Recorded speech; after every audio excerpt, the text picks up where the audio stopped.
Today's broadcast is brought to you by Audible. Get a free audiobook download /CFRN. Over 85,000 titles. Choose from mystery, romance, religion, science, technology, business, New York Times bestsellers, even children's books. You name it, Audible has it. With 85,000 titles to choose from, you're sure to find the perfect audiobook for yourself or to give as a gift, and it's absolutely free. Just point your browser to audibletrial.com/CFRN. That's audibletrial.com/CFRN. And become a part of the audiobook revolution by downloading your free audiobook today. audibletrial.com/CFRN. Hey, trader, want to get rich quick? Well, good luck with that. If, on the other hand, you actually want to learn how to trade, the place to be is www.cfrn.net. Tune in Monday through Friday, 9 a.m. Eastern for our daily devotional, and then spend the next 3 hours learning how it's done from professional traders who actually trade for a living. That's www.cfrn.net. Every trading day from 9 a.m. to 1 p.m. Eastern. CFRN, a community of believers who trade for a living.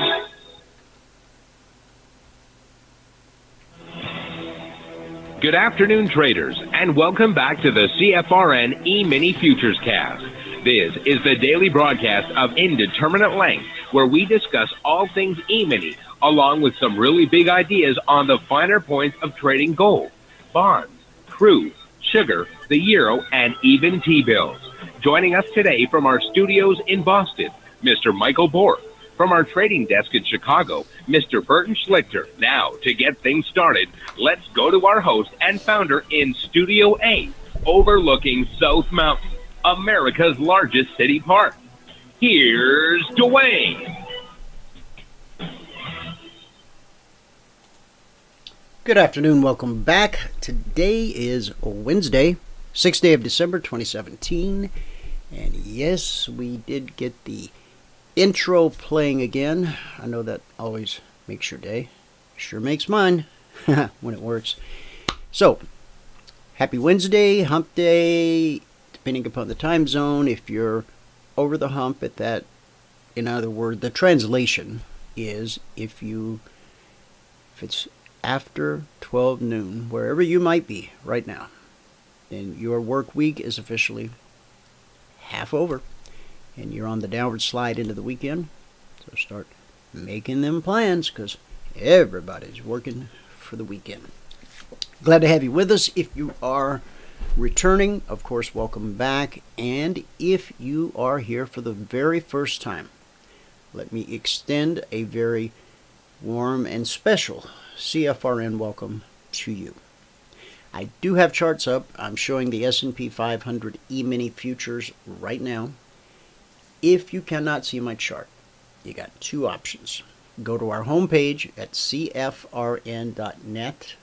On the right-hand side, click the big microphone, follow the instructions. In 30 seconds, you'll be registered all the way through the end of the year. Okay? The other option, go to youtube.com/CFRN/live. Bookmark that page, and you will have one-click access to the show. Either way, you see the charts that we display throughout the program, and you also have access to the chat box. I'm not able to monitor the YouTube chat box at the moment, but I am fully monitoring the one at CFRN through the GoTo app. Okay? And if you choose to simply listen to the audio stream because you have your own charts and all that, well, there you go. You are, as they say, good to go. We had news yesterday of, I guess, biblical proportions. President Trump told Israeli and Arab leaders yesterday that he will recognize Jerusalem as Israel's capital. On a scale of 1 to 10, gosh, I don't think I can count that high. Seriously, this is a big deal. If people, Media doesn't seem to be treating it as the big deal that it really is, but hey, we're the Christian Financial Radio Network. Christian first, financial second. So anyway, we understand from a historical perspective and a biblical perspective and from all the other perspectives that it's a big deal. And it is diametrically opposed to what the previous administration would have liked to have done. So, good for you, President Trump. Thank you. Trump also said he planned to move the U.S. Embassy to the city, a significant holy place for Jews, Christians, and Muslims. Trump told Palestinian President Mahmoud Abbas, Egypt's big guy, and Saudi Arabia's King Salman, and Jordan's King Abdullah about his plans, prompting all of their countries to condemn the move and warn it would destabilize the region and undermine the Trump administration's efforts to renew peace negotiations in the Middle East.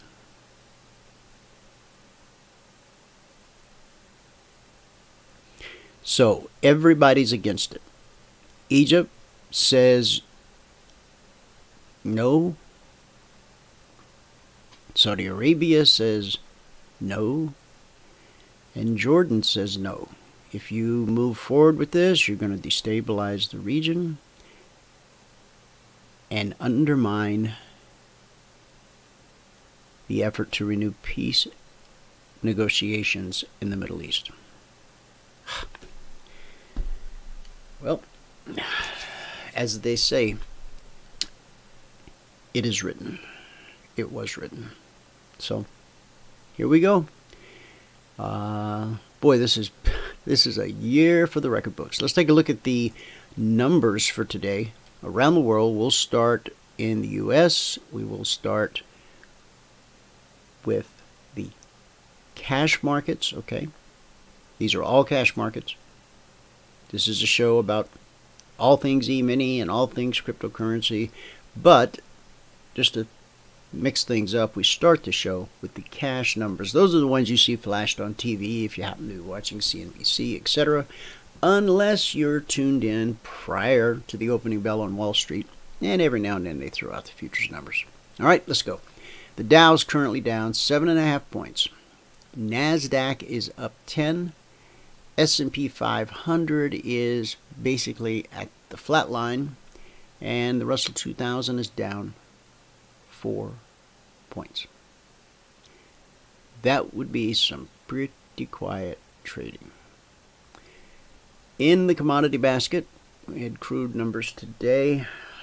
Crude oil is down $1.40. That's 2.5%. Trading 56.22 last. Gold up $1.79, trading 1266.70 last.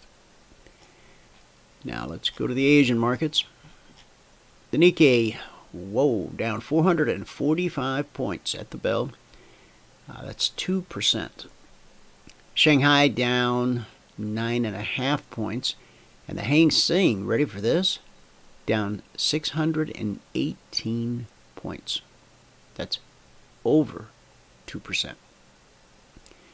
And last but not least, in Europe, pretty much more of the same. The FTSE did end the session up 20 points.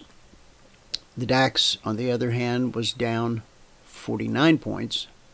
And the CAC was down just over 1 point on the session. Okay? Quiet trade, sideways trade, primarily red trade. Trading in the red. All right? That's the deal.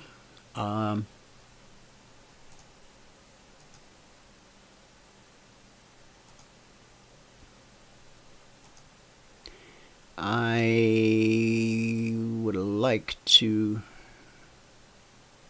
inform you that Bitcoin continuing its exponential rise. has defied the naysayers to now smash through the U.S. $12,000 mark for the very first time. The notoriously volatile cryptocurrency crossed the latest milestone in the early hours today. In fact, it surged nearly 5% in about 4 hours. The latest price spike, which brings Bitcoin's total rally since the beginning of the year to nearly 1,200%, follows news that the Chicago Board of Options Exchange will begin trading in Bitcoin futures from December 11th, allowing investors to place trades on the rise or fall of the currency.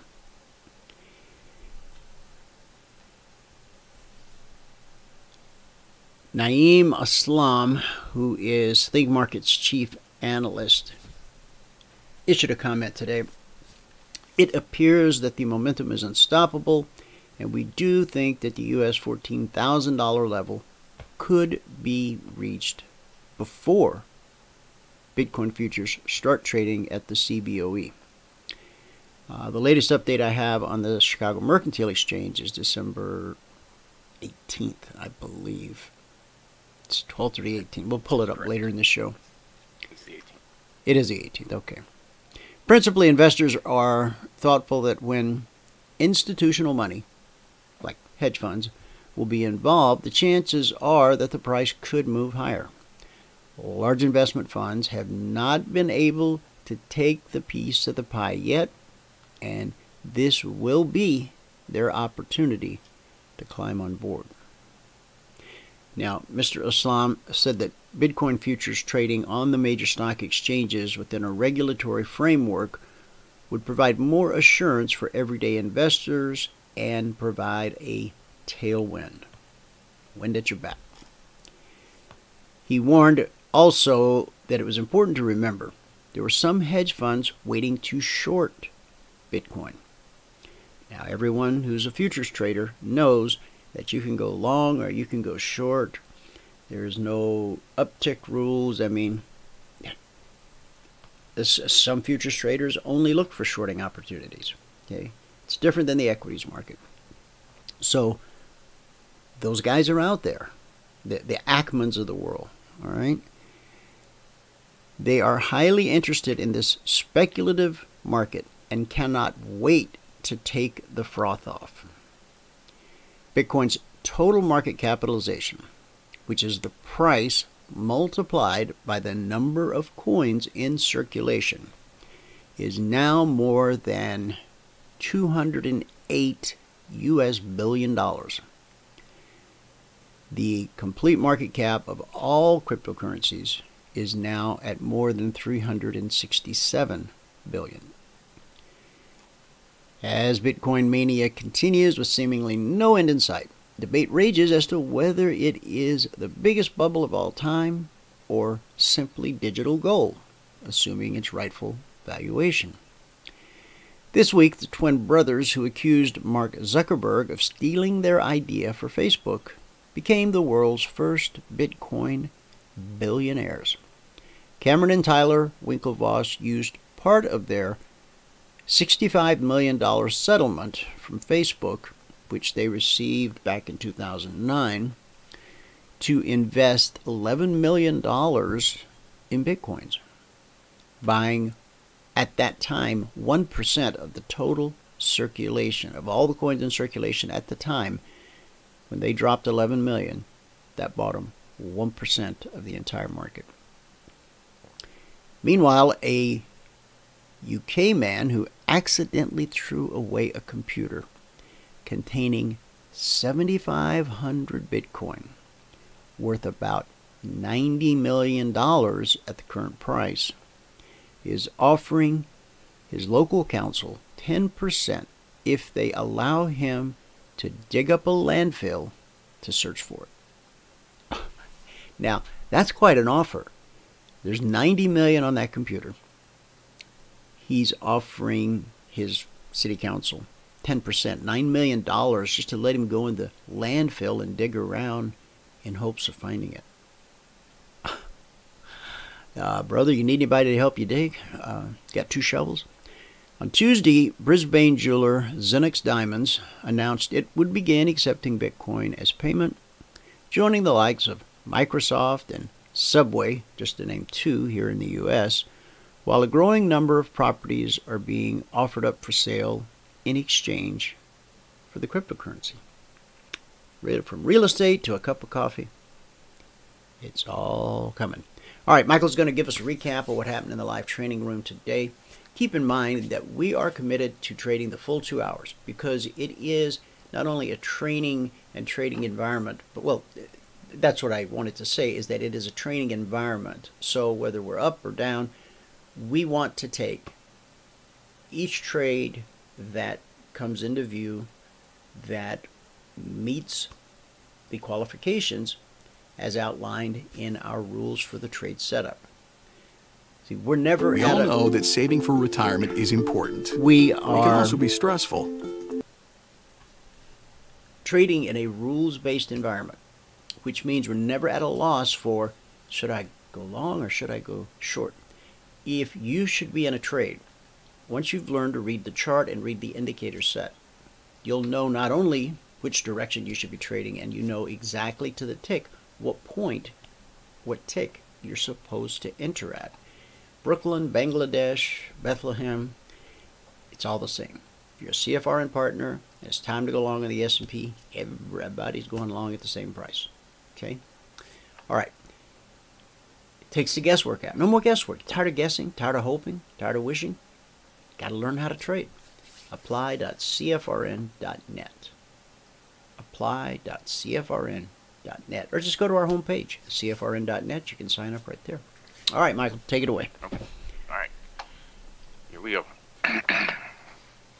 Good afternoon, everyone. Today is Wednesday, the 6th day of December, 2017. Today in the live training room. Sorry, I just got distracted.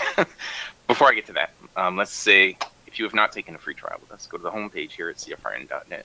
Right up here at the very top, it says sign up for the CFRN live training room, 100% free trial, user indicators, learn our strategy. Click here. Once you click there, you will be sent a confirmation link.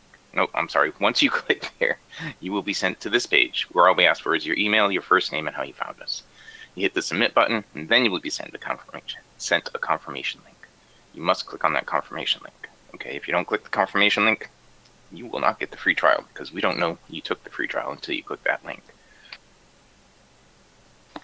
Okay, now, this is the spreadsheet and what we did in the room today. If you're going to read the spreadsheet, you got to read all the CFTC risk disclosure stuff down at the bottom. Today, as I said, is the 6th day of December, and I cannot answer that call right now. Stu. Today is the 6th day of December. Today we made 13 ticks on the Russell, and we lost 6 ticks on Crude. So that gave us a tiny positive total today. But we did get the goal for the day. After 11 minutes and 2 trades, everybody should have been done for the day, okay? Because we were at $100 a contract, and I think I had missed a nice trade before then. So we ended up taking a total of 10 trades. All right, so on the month now we're at 406 and a quarter. That's over 4 days, averaging 101 per day. On the year, we are now at 31,275. That's over 228 days, averaging 137 per day. Okay. Now let's go see what happened here today. All right, the Russell is where most of the stuff was taking place. Okay, right here on gold in the morning, I missed this long trade right here. There was a nice long trade right there that I missed. That would have gotten us gold for the day right there. We had already had the goal for the day at that point, but that would have doubled it easily. And there was a short right here on the gold that had a pullback, but it did end up going down, and that would have given us some more opportunity. I don't know why I missed that in the first half hour here. We're 3 trades here on gold in the first half hour, and I only got this one break even all day. I missed that one. During the break, I probably wouldn't have taken this. I would have been waiting for a close up above this level right here, which we finally got way over here. So I would have gone long right here, and my stop would be a break even right now. That was it during the break. Okay. Okay. On the euro. On the euro, there was a shorting opportunity there that I missed, another one there that I missed, and then we took one right over here, and we got a break even on it. And that was it for me in the morning on the euro. There was, during the break, nothing, really, nothing. Let's see, on the crude, we missed the shorting opportunity here, but we did pick up 2 ticks on this one. Then changed directions on us, and crude inventories came out here at 10:30. We missed a short right there, and we stopped out right here. Okay, and then we missed 2 really nice trades right here. I don't know what I was doing, why I missed those, but we missed a bounce off the BBC right there, and a trend line trade right there. I know I hadn't drawn the trend line in there yet, but this is what it would have looked like. Okay, so the close below the trend line right there would have been the short spot, and sweet spot too. On this right here, the cycle was going up too steep, so I didn't do anything with that. And during the break, there was nothing. Okay, now the Russell. Let's see here.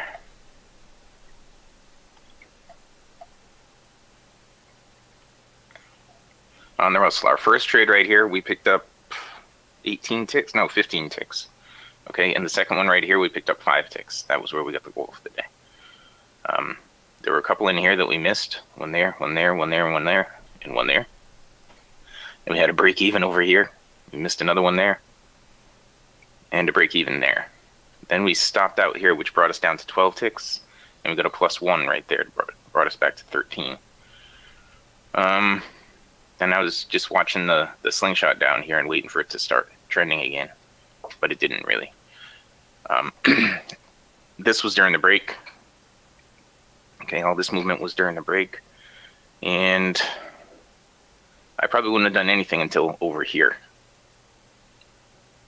Okay, and then the cycle started going up too steep, changing directions. Then it gave a shorting opportunity right here for that leg down.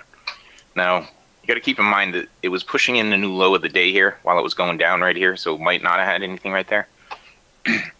And right now it doesn't have anything. Okay. The ES, well, what can I say? The ES is the ES. It had nothing in there, nothing there, nothing there. Had a short opportunity, a momentum short right here that went a couple of ticks, moved your stop to break even. Yes, Alex, we can, just a sec, okay. I had a long right here, going up into the zone.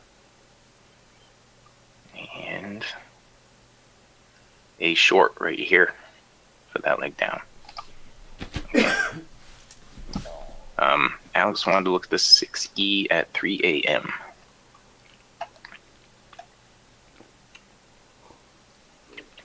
Here it is at 3 a.m.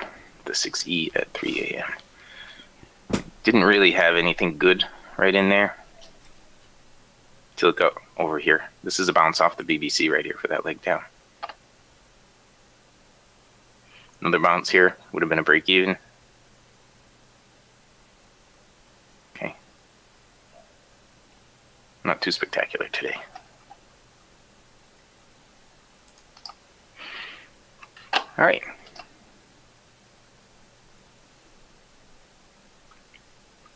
Okay, there's a question for you in there, Dwayne, a private question for you. Okay, so let's go back over the spreadsheet. Today, we made 13 ticks in the Russell. We lost 6 ticks in crude. That gave us barely a positive total on the day. But we did get our goal for the day in 11 minutes and 2 trades. We were up to $100 a contract. We took a total of 10 opportunities today. So on the month now, we're at 406 over 4 days, averaging 101 per day. On the year, we're at 31,275. That's over 228 days, averaging 137 per day. Okay. If you're going to read the spreadsheet, you can read all the CFTC risk disclosures down at the bottom. Okay. This one. Okay.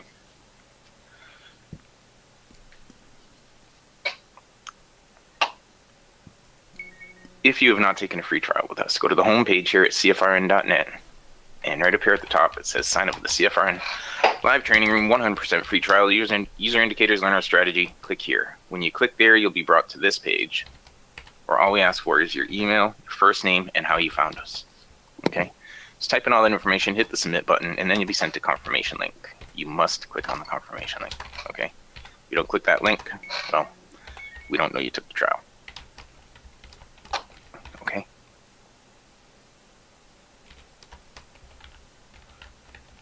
All right. That's it. With that, we can pass it back out to Studio A in fabulous Phoenix, Arizona, overlooking South Mountain, America's largest city park. Dwayne, if you are ready. I'm ready, buddy. Okay.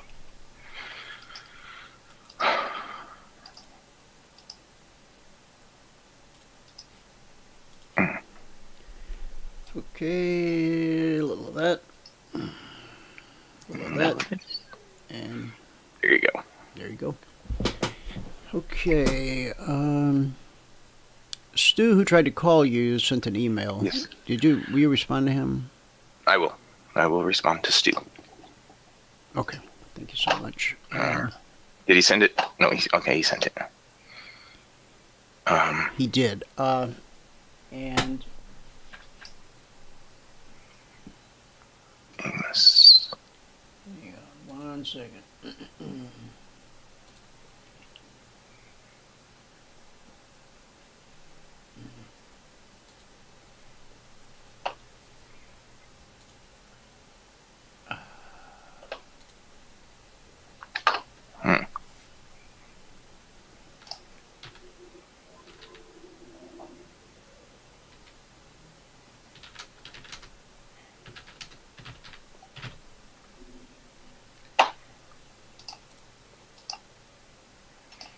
Okay, I just sent you a message in the box there. And I'll take over and... Okay. All right.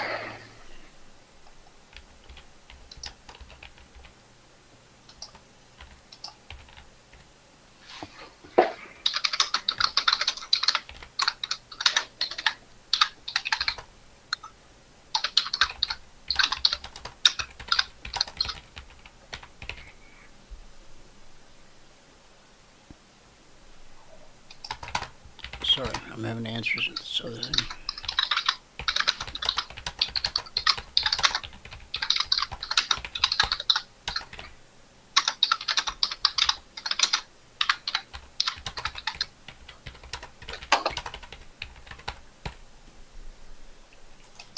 All right. Okay. The audience now has my unaltered attention.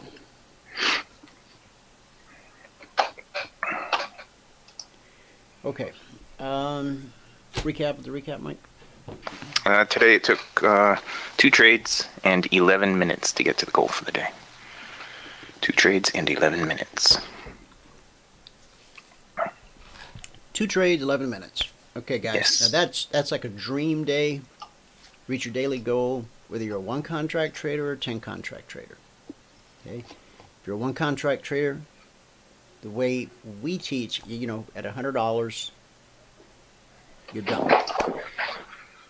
Over time, as you follow that 24/20 blueprint, there could come a day when you trade 10 contracts as simply as you trade 1. Okay? What's the difference? Well, the difference is those 2 points or 10 ticks are now they now have a value of $1,000 instead of just $100. A lot of people say, "Man, I can't live on $100 a day. You want to teach me how to make $100 a day? I can go to McDonald's and make, well, I don't know, 50 a day or something, whatever they pay, doesn't matter. Some people are convinced that the solution to the trading equation in futures particularly is more points. I'm going to take 20 points out of the S&P today. Well, good luck with that, you know. Some days, by golly, you certainly can. Up or down, usually a little bit of both. But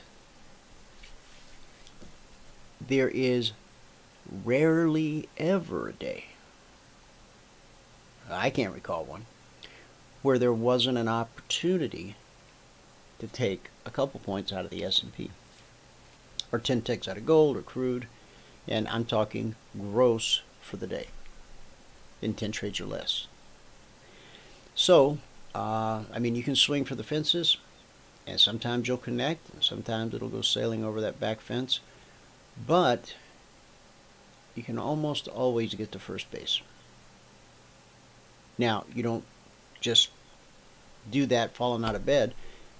You have to learn. You have to apply yourself. You have to know how to read the chart. You have to find someone who's willing to take the time and expend the energy to teach you. And you have to be teachable. And if you trade with a limp because you've been beat up and tore up from the floor up by other places, of which I won't bring up any names, then you've got to let go of that negative baggage. Whatever bad things you learned, you got to forget them. We got to just take that whiteboard and wipe it clean and literally start from square one. CFRN, where people become traders.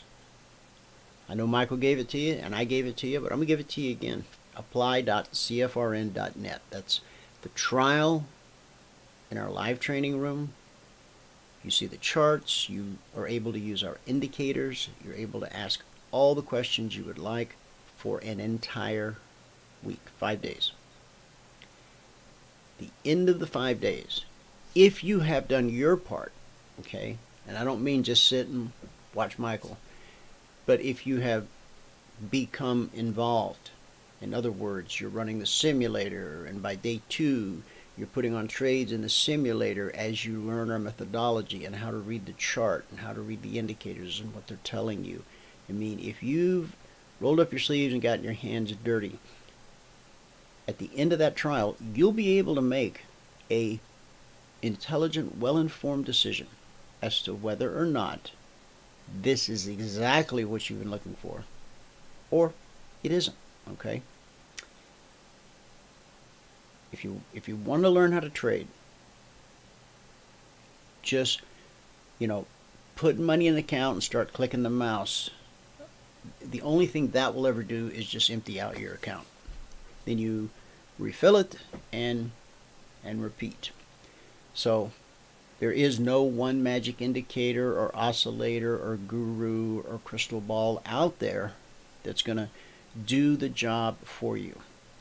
You have to learn how to trade. Okay? And I'll just leave it at that. We'd love to have you. If you are on the trial right now and it's getting ready to expire, tomorrow night is our partners workshop. And of course, you got to be a partner to come in on Thursday nights. Tomorrow night will be installment number 200 and what? 327. 327. 327 weekly partner workshops. And when you become a partner, you have access to the 326 that came before it. True that. Okay. All right. We got plenty to cover, so let's get covering. Let me see if John's here.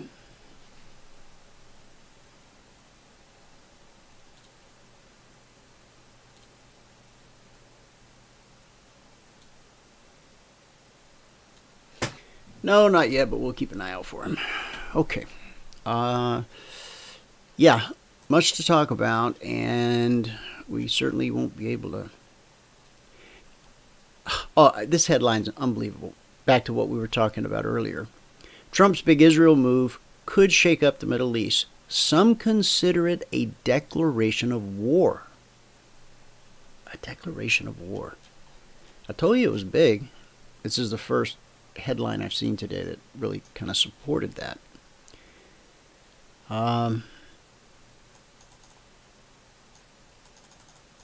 Just to cover it a little bit more. This is the latest article I see out on it. Trump plans to move the embassy in Israel to Jerusalem. He is expected to announce today that the U.S. will recognize the city as the capital of Israel.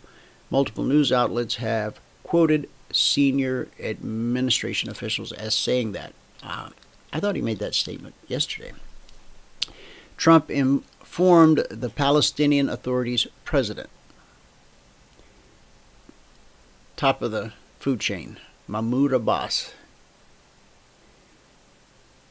He told them yesterday he's going to deliver a major speech from the White House at 1 p.m. Eastern today. All right, so we're talking about 20 minutes from now. And based on what he says, watch these markets. Gold, crude. Maybe they say, okay, so we're going to cut off all the oil. Oh, then what happens to the price of crude? So what comes out in this speech 20 minutes from now, and then, the aftershocks when he's done. Probably the best position right now is to be flat, unless you are extremely talented at trading news. Because that thing can flip-flop all over the place. You go long, get stopped out. You go short, you get stopped out. And it's just a mess. Let him speak. Let the market have their knee-jerk reaction.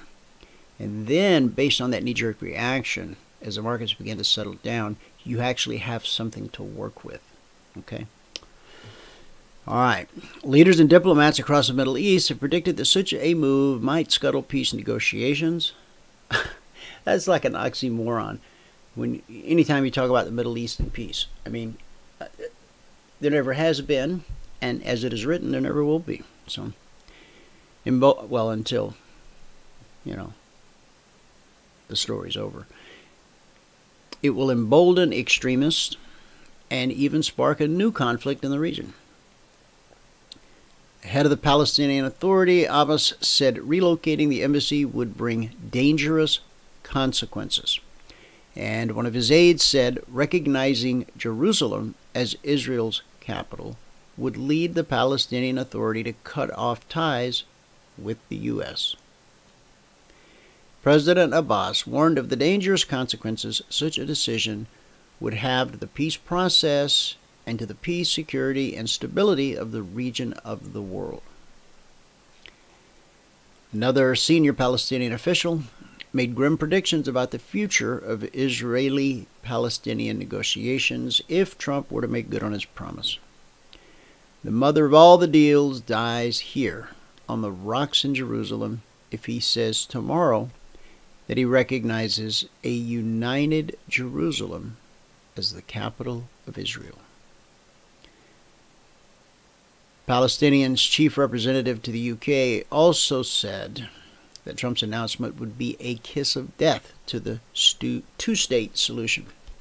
He's declaring war in the Middle East. He's declaring war against 1.5 billion Muslims and hundreds of millions of Christians that are not going to accept the holy shrines to be totally under the authority of Israel. Really? Recognition of Jerusalem, coupled with the embassy move, would be consistent with the stated wishes of Israeli Prime Minister Benjamin Netanyahu, but would make the U.S. the only country with an embassy in the contested holy city. Now, what an about-face this is from how Barack Obama treated Benjamin Netanyahu.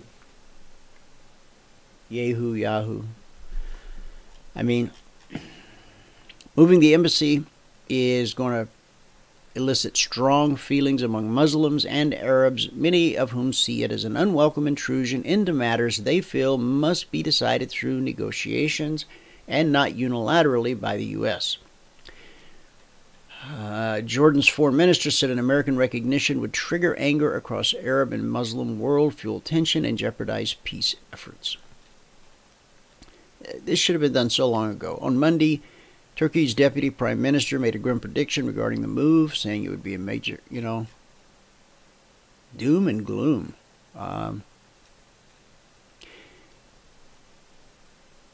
The move would almost certainly have detrimental effects on the Israeli-Palestinian peace process, which Trump's son-in-law and senior advisor, Jared Kushner, has been heading up of late, though Kushner has declined to confirm whether Trump will indeed recognize Jerusalem as Israel's capital. And see, this is how the news cycle works.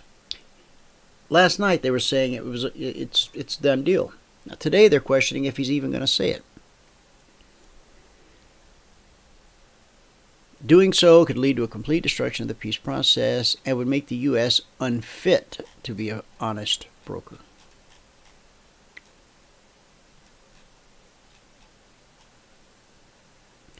Advocates of moving the embassy argue that Israel is the only UN member state whose capital is not accepted by the international community. Palestinian Arabs have indicated that they would not sit idly by if Trump named Jerusalem the capital of Israel.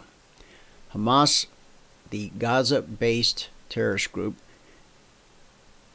has threatened a new intifada, or tremor, following uprisings against Israeli forces in the late 1980s and in the early 2000s. It resulted in thousands of deaths on both sides. Oh, there will be bloodshed over this. There's no doubt about it.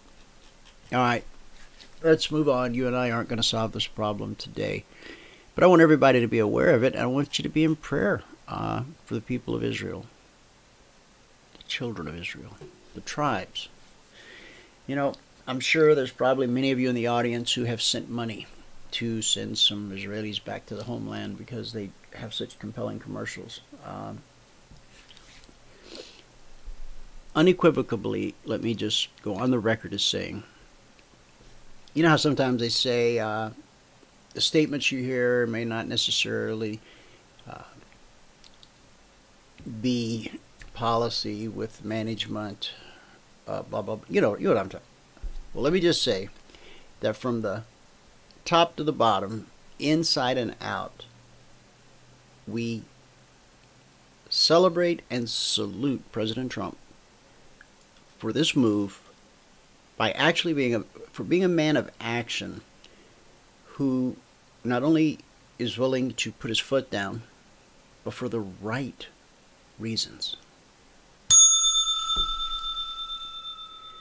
Man, it's no offense to the ladies, it's just good to have a man back in the White House. Not that I don't think women can make strong decisions. We just haven't experienced that yet in the White House. Certainly we have in our homes and in our workplace and everywhere else. So that was in no way meant to be offensive, but I think you get my point. So, let's see. Got a couple comments here regarding all that.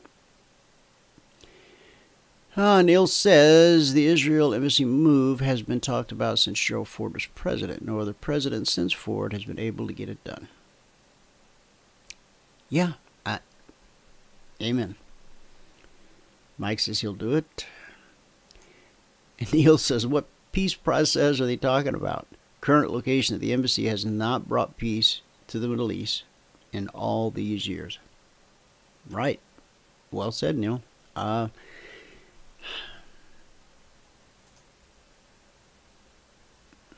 punching air. Mozilla, the creators of Firefox, say Yahoo never delivered on its search deal and caused Firefox usage to decline. Now they're both suing each other. Well, at least the attorneys will continue to have work. All right? Unbelievable. I think that's who's out of the whole tech industry. I think the attorneys have made more money than anybody. The search partnership, which goes back to 2014, was worth hundreds of millions of dollars a year and was supposed to run through 2019. It was one of the biggest deals struck by former Yahoo CEO Marissa Mayer and raised hopes that the pioneering web portal might be able to revive its business. But Yahoo has since been acquired by Verizon, and in the eyes of Mozilla, that was grounds to terminate the agreement. Mozilla dumped Yahoo as the default search engine in its new Firefox browser in November, replacing it with Google. And so now they're both suing each other. Mozilla said that the Yahoo and Oath, the name of the Verizon subsidiary that Yahoo now operates under, sued Mozilla on December 1st on the grounds that it improperly terminated the agreement. Mozilla hit back with a cross-complaint arguing that it was protecting its rights to enforce the contract. Recode reported that the deal requires Yahoo to pay Mozilla $375 million a year. And since Mozilla is, I believe, I know it's open source, but I think it's also a nonprofit organization.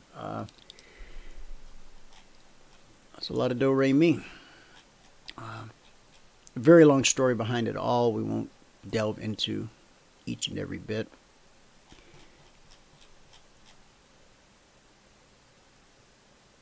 The government shutdown negotiations are starting to careen off the rails. That's always fun. Bitcoin making a run at 13,000. We should take a look at the chart. I think that blew right through my weekly trading zone. Let's have a look. And this week was the first week that I ever put out just a trial beta set of zones for Bitcoin. It's a little bit of a different animal, but I guess you've already figured that part out. Okay. And we're going to need this as well.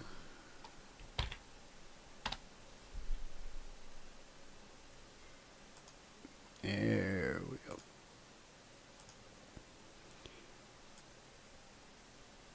Pretty soon we won't have to do this. We'll just be able to use the same trading platform. Okay.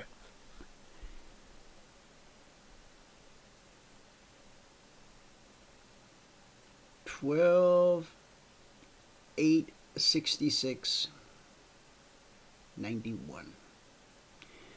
12. I wonder if they could have made it any more difficult to read.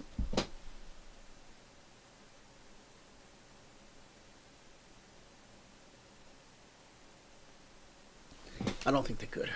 12,866. Well, alrighty then.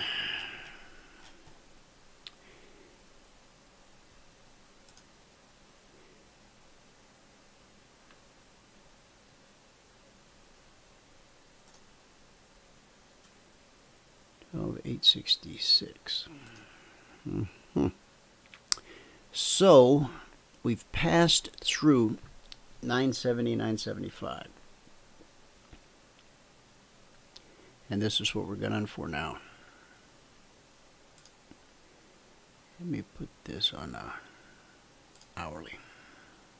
And let me put on 30-minute. Let me even do that.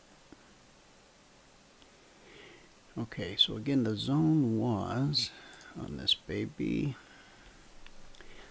11,970 and then 13,580.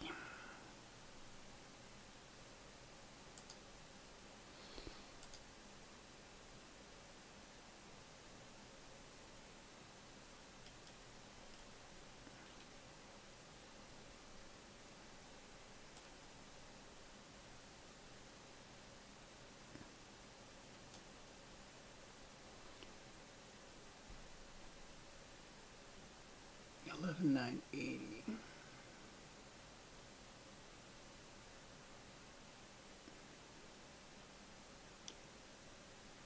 We just cruised right through that thing. Okay. Well, typically what that means is, and we're going to see whether it ends up applying here or not. We put in a leg, break through the zone. We then anticipate a pullback to the zone, which confirms that area as good support, and then a continuation in the direction of the slice, where it just rolled right through the zones as if they weren't even there. Okay, so that's what we're dealing with, and we've got a 1, 2, 3 triple top. Now, a decline from here, and everyone would say that, of course, the sky is falling, when we know it's simply looking to get back to that zone to confirm it as good support so that it can move a leg higher.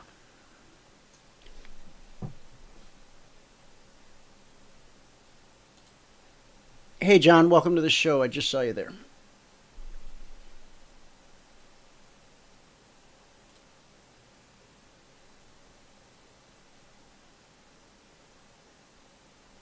John, are you there?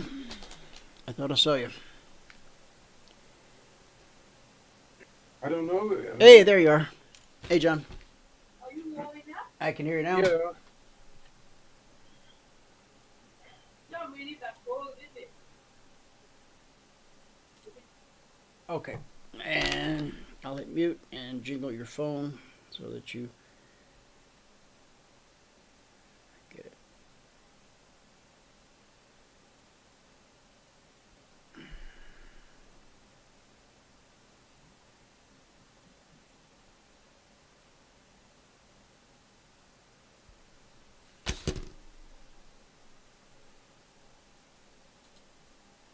How about that, John? Hello. Yep, there you go. Hi. Hi. How are Sorry. you? Yes, sorry I'm a bit late today. Hey, no problem. Not too bad. I just heard Trump talking about a little bit too effusively about the stock market, and almost as soon as he started talking, the market started going down. So I think he's kind of like, you know, in fact, he put out a tweet a couple of days ago saying it was going to be a good day yesterday, and it turned out it was a lousy day. So, you know, got to be a little bit careful overdoing it. You know what I mean? Mm-hmm. I sure do. So, and I'm not, look, I guess with the uncertainty ahead of the final tax version, you know, we're getting this soft period that we expected in early December. It's definitely happening. In fact, the FANGs have pulled back quite a bit, and generally, I think the market's just sort of marking, you know, treading water right now, marking time. No major accidents just yet, but apart from that thing that happened last Friday. But the VIXs are firmer. You know, they're better. We're a point and a half off the lows on the VXX.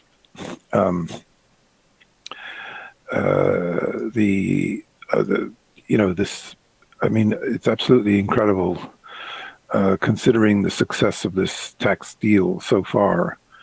The ignorance that people are showing towards it is just, you know, it's a real head scratcher.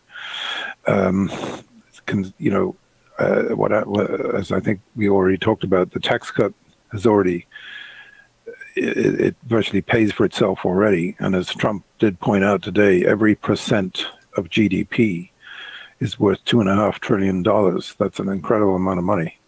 And, you know, if we're at 3.3% already, without everything that's happened this year, we'd be going down the tubes right now.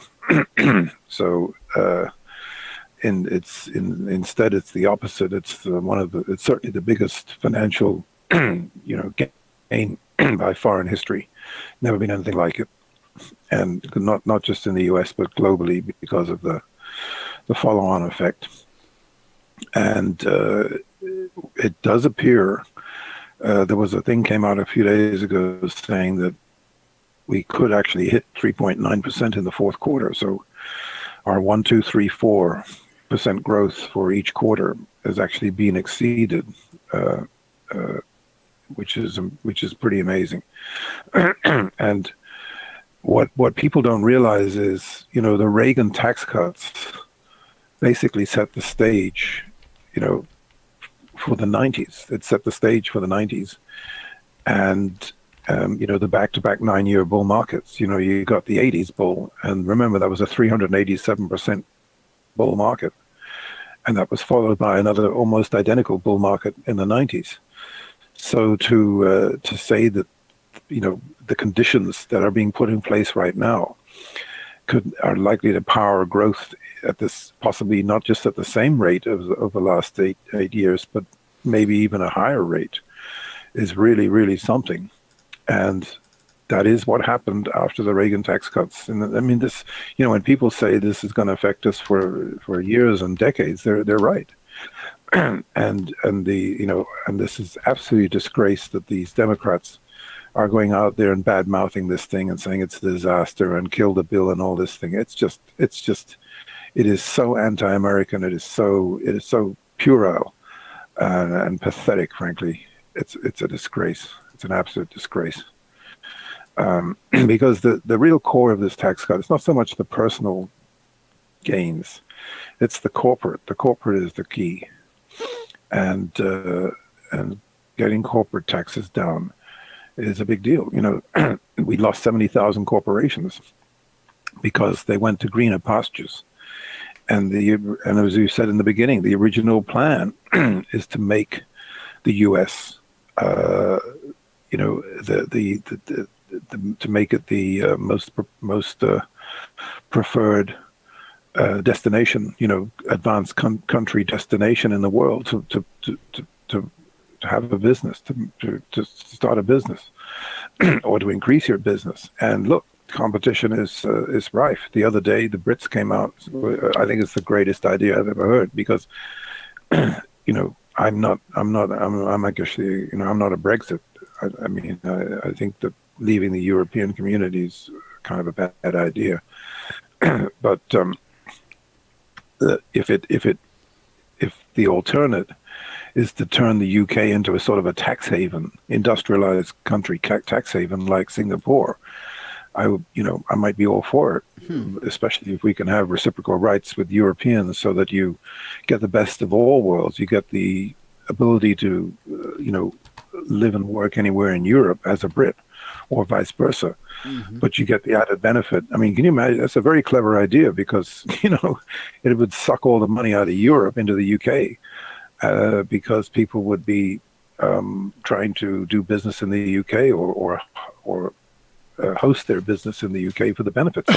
That's basically why Ireland is one of the most successful countries in Europe, because they basically are a tax haven to all intents and purposes within the European Union. And when you look at the numbers, I mean, the highest richest country in Europe, in the world for that matter, it's a sort of right now I think it's Qatar, but in a year or two Qatar goes down, and Luxembourg Luxembourg and Singapore are right up there, number 1 and 2, I think. And Luxembourg's a tiny country in Europe, so why is it, why the GDP per capita is like $120,000 or something at the moment, and it's because of the tax benefits of living and working in Luxembourg. So this idea, and when we lost 70,000, there was a guy on yesterday on the news speaking from Mexico.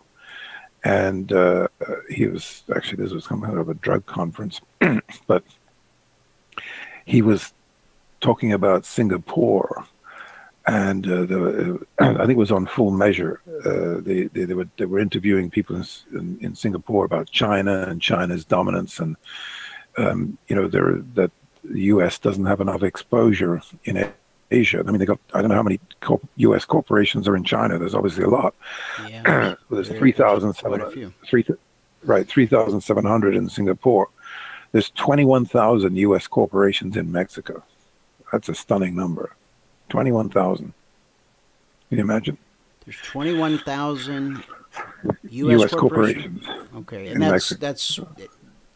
that's all total. That's not just public companies or I guess that's all caps? total. That's all total.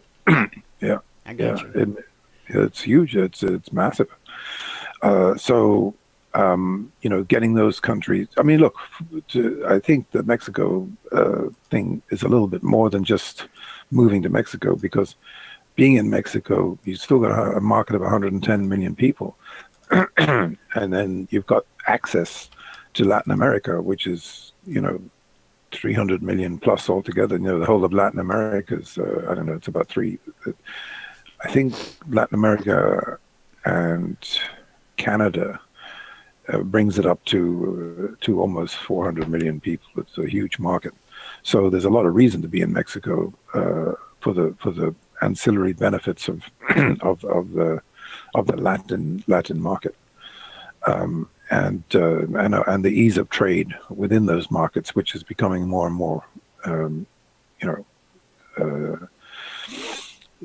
formalized, if you like. And the problem with NAFTA is it has not been lived up to its proper the ease with which to do business between borders has not been honored, and that's why the U.S. is at a disadvantage at times. But I think they'll all get straightened out in this next phase. But certainly, being where we are today, it's a pretty good place to be. And we're still going into the end of the year, pretty much up about 40% on the Nasdaq from a year ago, from the election low, and virtually up 30% or so on the Dow. Not so much in the S&P. I think it's only about 27%. But all in all, it's a heck of a year. And the likelihood of going higher next year, certainly, I would say at a minimum 10% up, but it may be much stronger than people think. So but the other thing I wanted to mention, I don't know whether you saw this report, but this guy Eric Prince. Eric Prince. His sister is Betsy DeVos. She's the education secretary. Okay. And he is the son of a billionaire, a very successful guy who sold a huge amount of stuff to General Motors. And I think he invented wipers, variable speed wipers and things like that. Mm-hmm. And supplied General Motors and made a ton of money doing it. But what's interesting about Eric Prince is, even though he's hereditarily a billionaire, he's a billionaire in his own right, multi-billionaire, because he founded Blackwater and figured out how to make a ton of money out of the U.S. government during the Iraq War. Well, he's then he went, when Obama started going after him, he split to the UAE. And he's been basically living over there, and he's been handling security for the UAE and most of the Arab countries in one way or another. So he's very clever at sort of going from one kind of industry morphing into another. And it looks like he's about to morph into a third, because he's put this proposal together to have a private spy agency parallel to the CIA, which he's going to run with Ollie North. And I think that's a brilliant idea, because this is the way to keep the deep state in check. And it's kind of an idea whose time has come. And it will certainly be very competitive for the other agencies to be on their toes, because with an independent spy agency, they could be shown up in a lot of ways.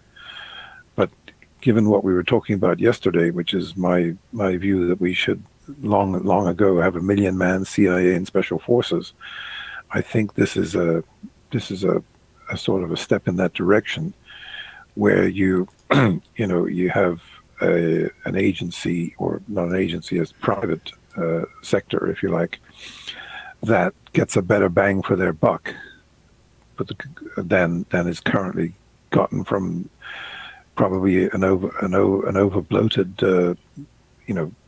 what is it, 17, 18 agencies that are many of which are doing the same thing. Yeah, the redundancy is crazy. Yeah. I mean, we need good intelligence. I mean, yeah.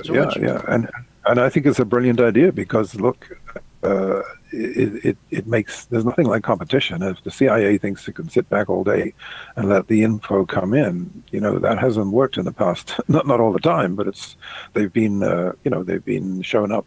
I mean, listen, they never. I think I told you the story back in 1991.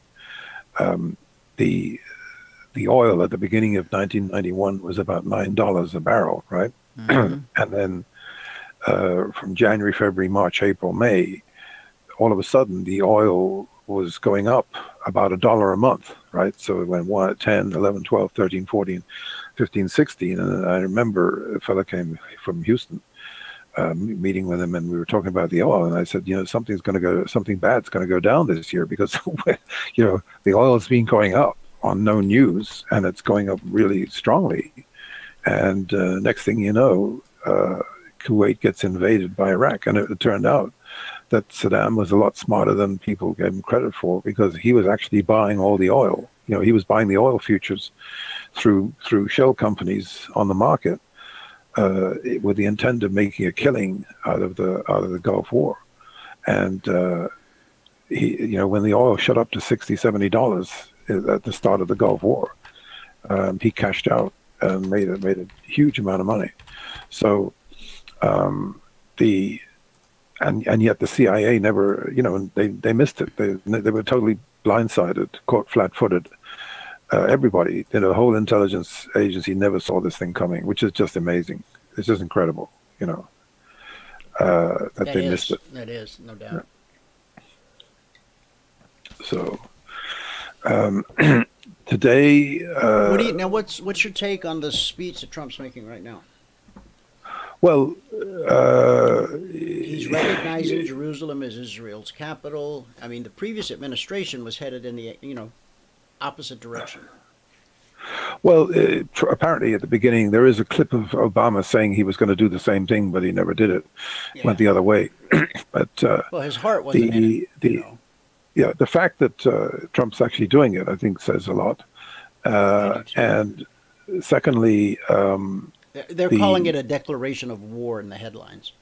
Look, I think he's too tight with Saudi Arabia right now and these Muslim nations. I don't think there's going to be too much of a backlash, and it might look. It's a kind of a bargaining chip, like anything, Gosh, I hope they don't wake up tomorrow and fight with each other. I don't think so. I don't think so. I mean, that's only been going on since time began. Yeah. So. We'll see how it works out, but the main thing on the menu right now is getting this cut completed, and then moving on. Look, imagine the next big deal is getting the money back from overseas. The $4 trillion, mm-hmm. And then right after that is the infrastructure bill. And wouldn't it be interesting if the Democrats actually support the infrastructure bill next year? That would give Trump a lot of kudos if he was able to actually get a bipartisan deal on the infrastructure, which he probably will do, because the Democrats, since there's money, they get the smell of money, they're going to want to participate, so they don't get left out. And I think that that will be a game changer, because while in some respects the Reagan tax cuts might be a little bit better, bang for your buck than what's currently being negotiated, I think the corporate part of it is overwhelmingly bullish. But given the reaction to the Reagan tax cuts, you have to be prepared for something similar to happen. And I think the icing on the cake is going to be getting the $4 trillion back and getting the stimulus as well. And if they make it, if they make it a bigger, I mean, $1 trillion stimulus is huge. If it's more than that, even better. And it might be more, because the stimulus is going to be never ending. I mean, the stimulus, bringing, what do you call it?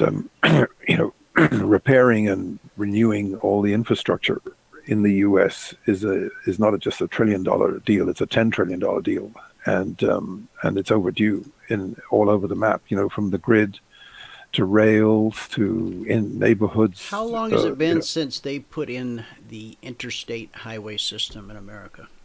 55. You know, in the 50s. It started in the 50s. In the 50s, okay. Yeah. So, you know, there's a lot of upgrading needed all over the map, and that's probably something a lot of people haven't factored into this equation. And not only that, look, you know, success begets success. If the country, you know, if we do get 3, 4, 5% growth, and we really do get all these extra trillions, then you know they've got to get reinvested.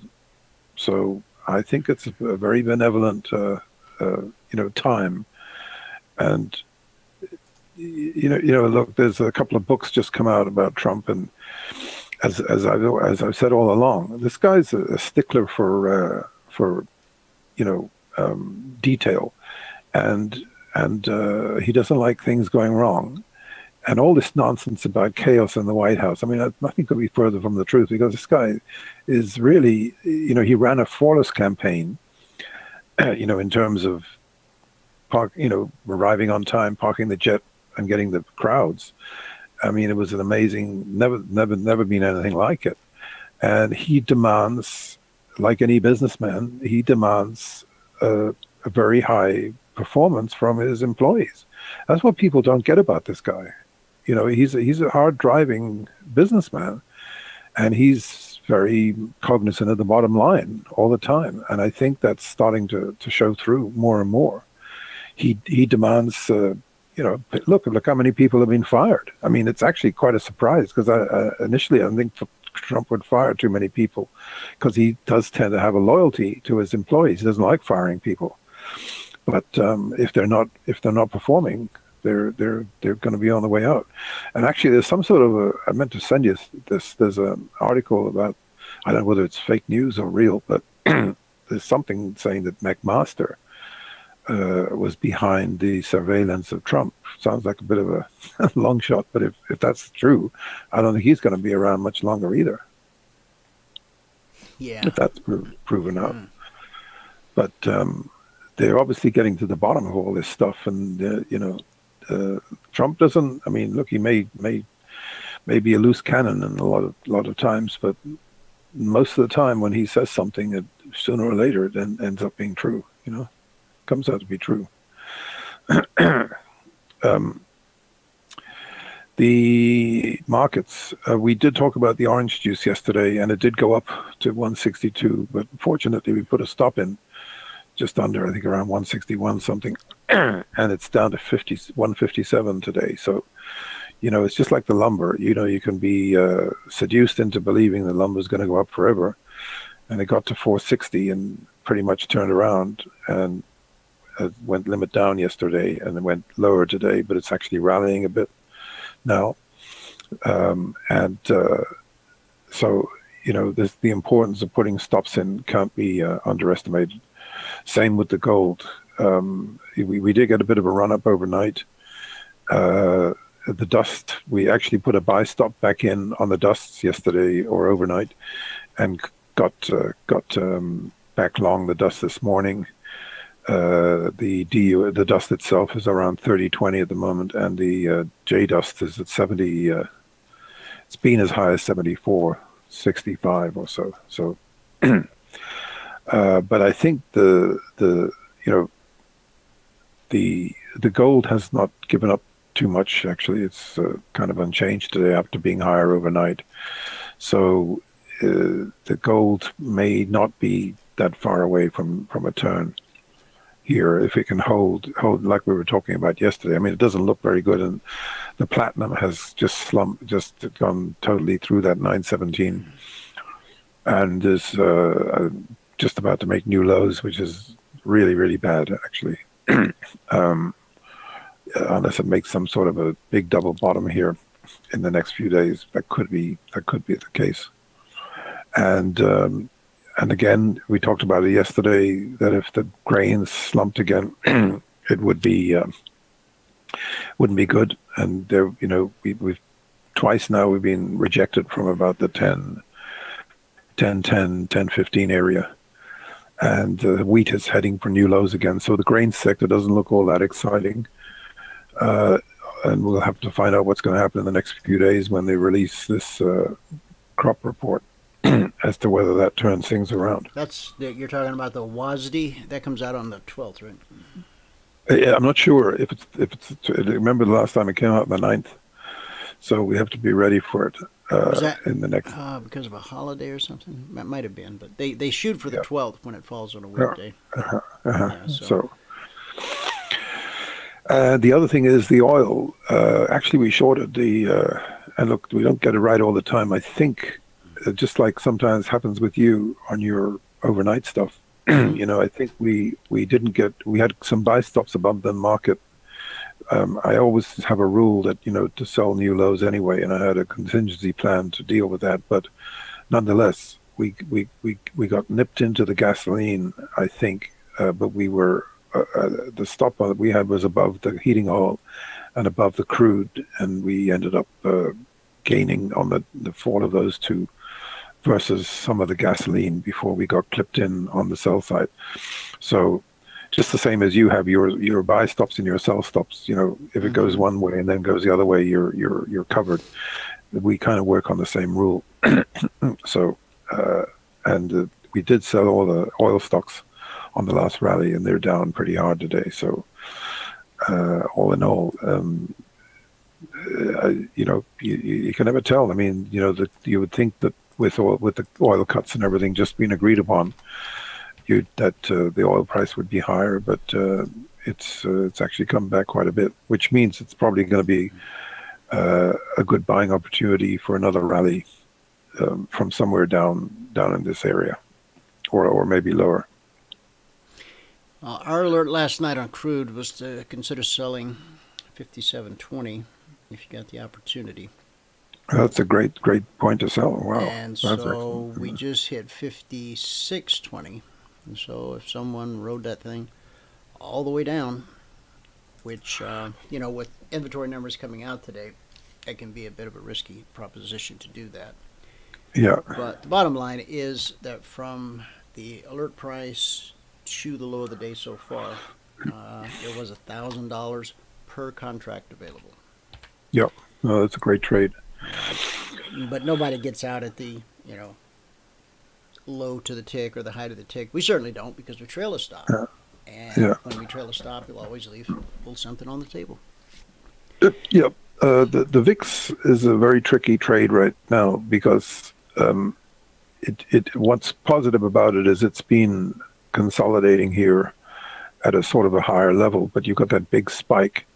But if it starts going up from here, you know, I mean, I have to say, given the trouble the market's having trying to rally right now, that it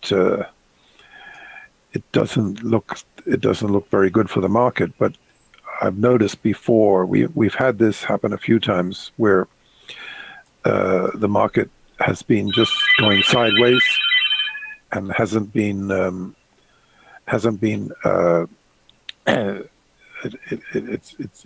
it's been going sideways, and it hasn't looked like it might have looked like it was going to drop, but it didn't. And that was a few weeks ago, and look at what happened since. So I think the fact that we're not, you know, falling by much, and the Nasdaq's positive today, at least the futures are, that you want to be very careful, you know, of another upside breakout, because I think if another upside breakout comes together, it'll be powerful on the back of this tax cut, and it may start anticipating the final outcome here in the next few days.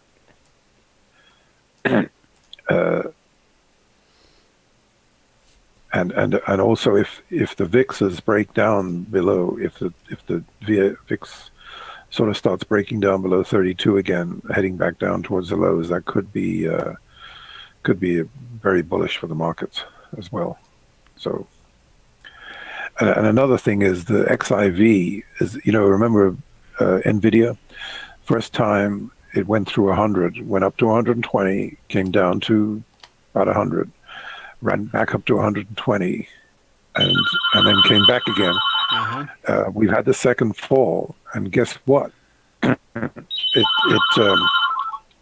looks this XIV looks a lot like the Nvidia.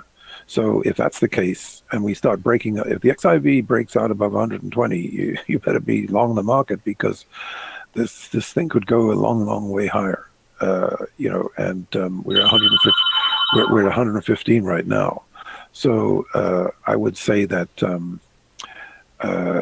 that's something to be keeping a very good eye on here, because these XIVs, when they're sort of like a leading indicator, and when they start, sometimes you see these things go up and the market's actually going down, and that it should be the opposite.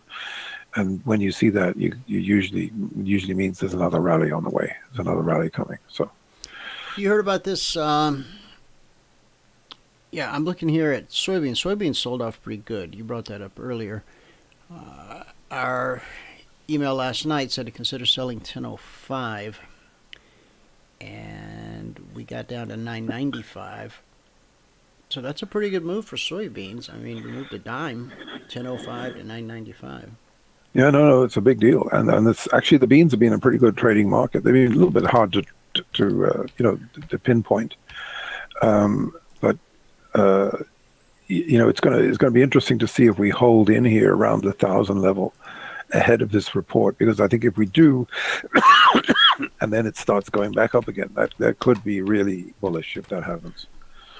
So, and even though the wheat has been weak, and the corn is actually hanging in very well, if the wheat suddenly jumps and starts leading the grains higher, then I think you can have confidence that a bigger rally is coming. Okay, the thing I was going to ask you if you had heard about, some obscure Democratic congressman is planning to force a vote to impeach Trump. Representative Al Green, a Democrat, plans to force a vote to impeach the president. The resolution will surely fail, as not enough Democrats are on board and Republicans still control the House.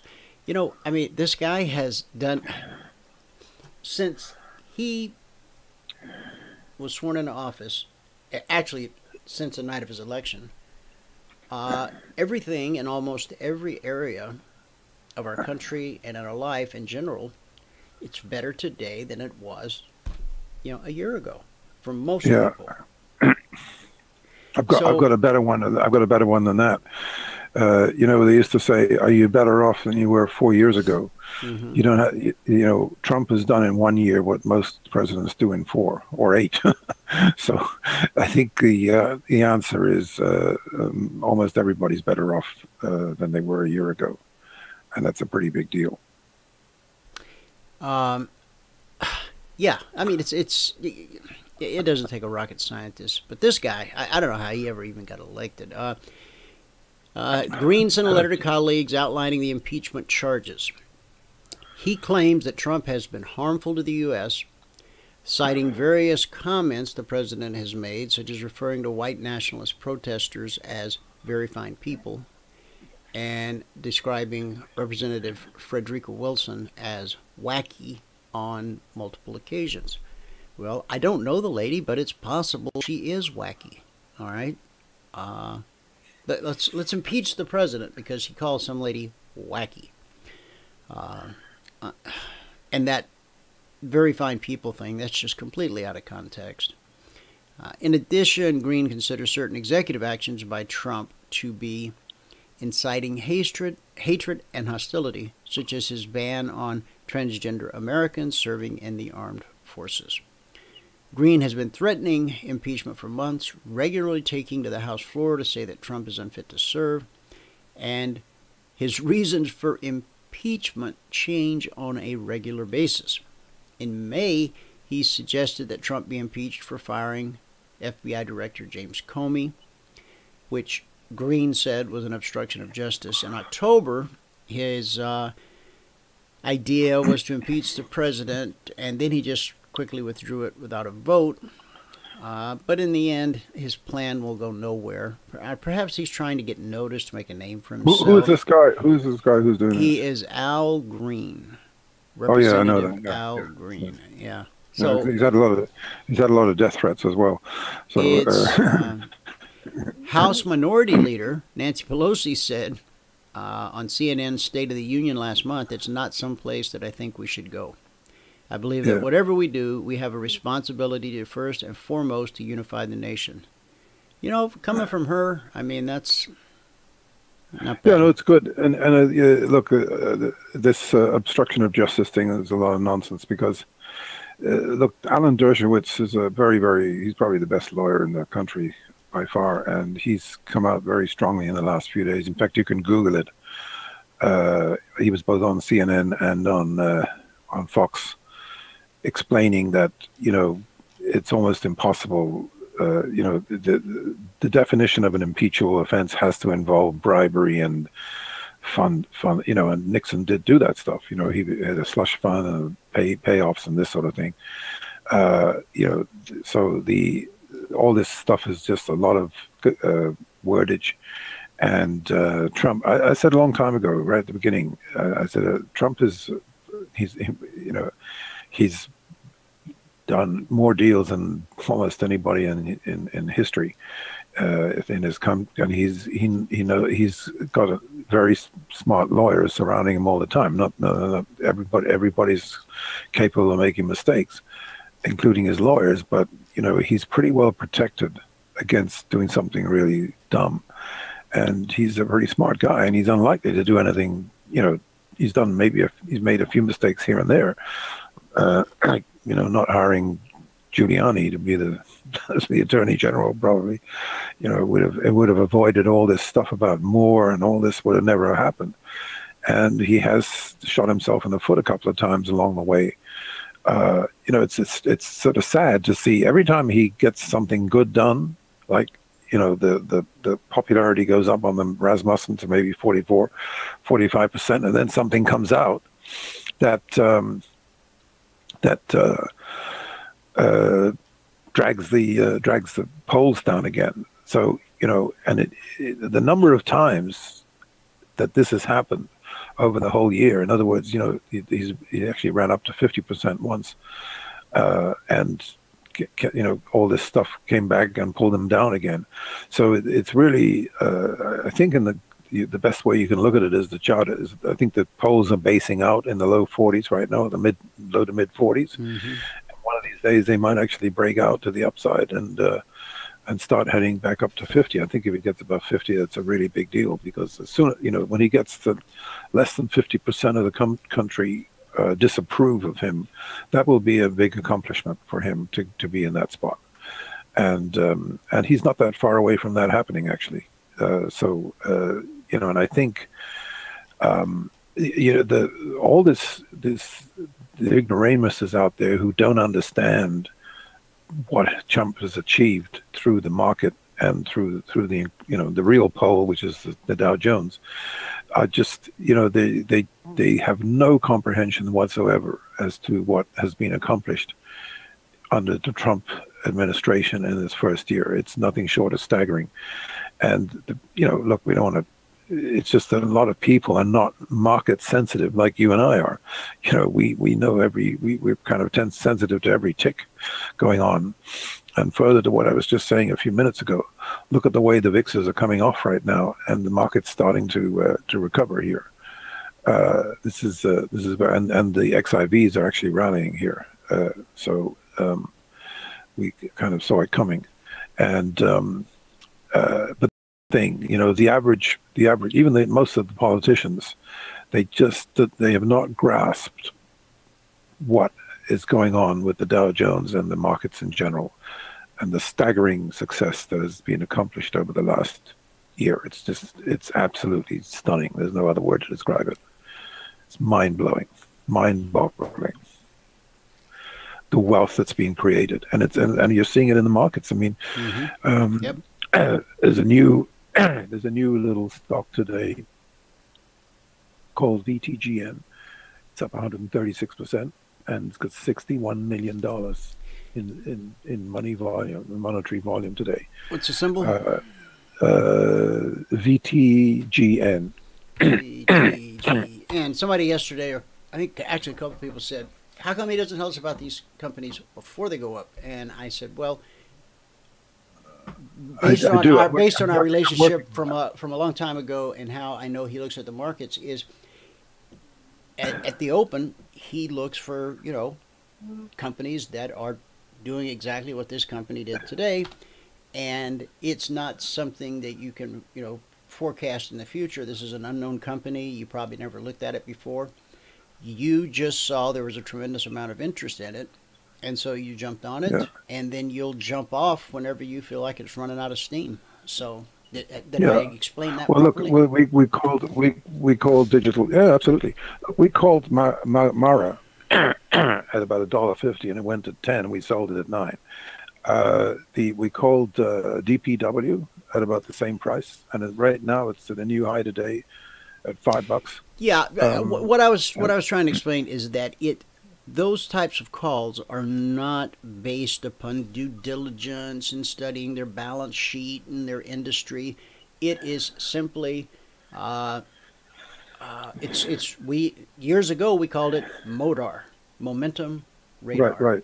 We would look at the charts and we would see a company all of a sudden come out of nowhere and start heading north. We didn't know who they were, what they did, why they did it, if they were profitable, and we didn't care. Because if it's moving higher, buy that sucker, and when it starts to sputter, get rid of it. I mean, it's that simple.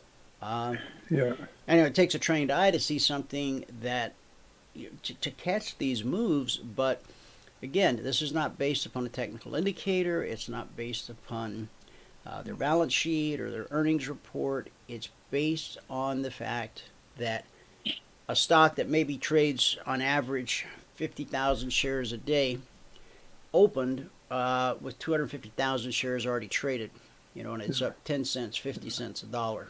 I mean, you're trading the momentum that's moving the stock, higher or lower. It's that simple. Now not to say that there aren't companies that we study and that we know quite a bit about and that we do proper analysis and due diligence on. In fact, in the past, before Emini Futures, I did an awful lot of that. But that's one of the things, again, that I like about the futures market. The S&P 500, that's 500 companies.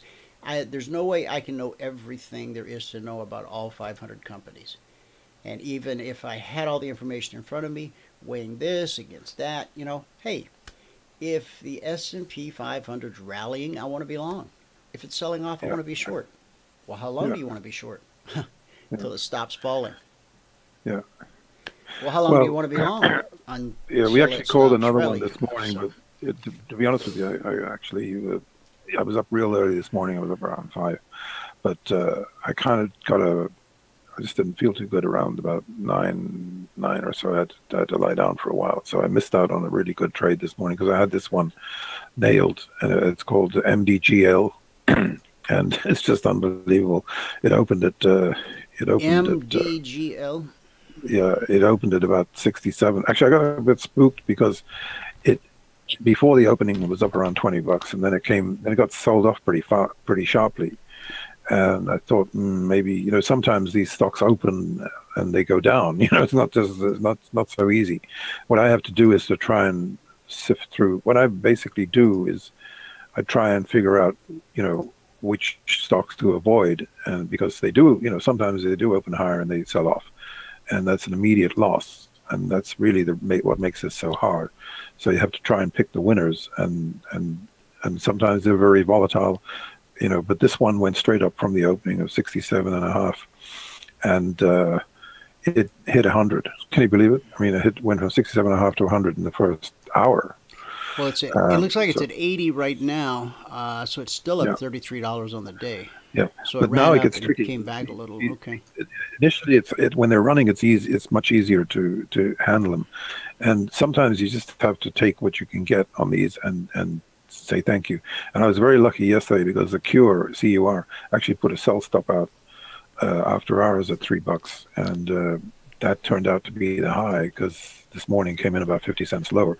So they're very volatile, and they really take a lot of skill to be able to navigate in and around. But once they get to this sort of sideways thing, it gets very difficult because you really can't tell whether this thing's going to go up or down from here right now, and you have to sort of wait until you get sort of a better signal off it, and it might be tomorrow before that happens.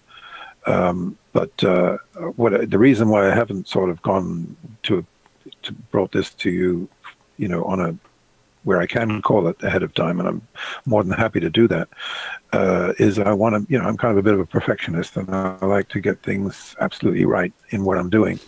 And I've got a pretty good handle. I've got to set up some half the problem is if I do this with 6 stocks per day, by the end of the week, I'm handling about 30 different stocks, and it's quite a handful. So I've got to figure out a way to kind of, take what we can out of those stocks, and at the same time handle all the other stuff I'm doing. I'm monitoring 100 markets a day. I have 25 screens in my office now, and I've got a setup here that just is not replicated anywhere on earth because nobody has the input that I have coming in here that gives me the insight to be able to make these calls. And and it's only recently that I've been able to put this all together. So I'm still kind of I'm just like Ed, he likes to test things out and make sure he's comfortable with what he's doing. Right. And that's the same way with me. So but there actually there's a lot of what's interesting today. Actually, there's a lot of money going into a lot of stocks today. We called this one a few days ago. I think I may have even mentioned it on the show. Immunomedics, IMMU. That's going up today. It's not by much. It's only up about 20%, 20-30%, but it's had a pretty good run. There's a tremendous amount of money going into that stock today, about 105 million. And then there's a lot of money going into a company called AeroVironment, AVAV. Mm-hmm.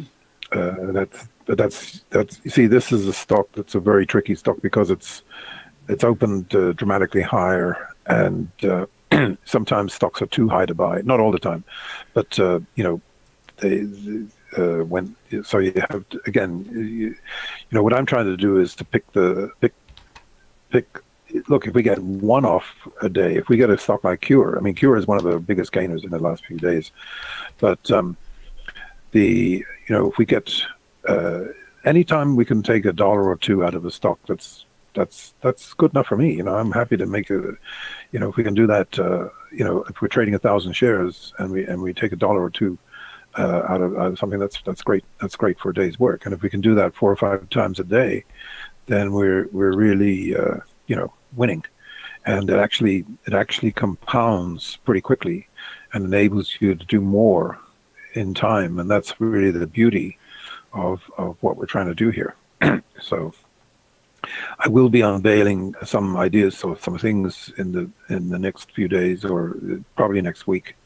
I'll kind of let people in on the secret, and we can start having some fun with it, hopefully. So, but look, I'm not what's the word?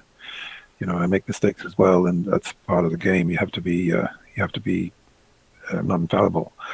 But we try. The key is, look, elimination, avoiding losses is the number 1 rule on Wall Street. Number 2 rule as well. It's not. Don't forget rule number 1. That's why even in a roaring bull market like this, you haven't heard too many fund managers out there who are crowing about how much they've made this year, have you? Right? Right. Most of them are losing because they're in the wrong stocks, and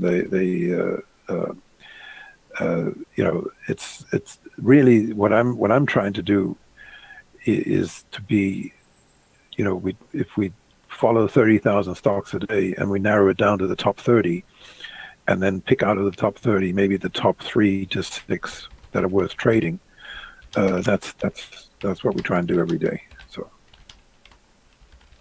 because Well, you do a great at the end job of the day, thanks.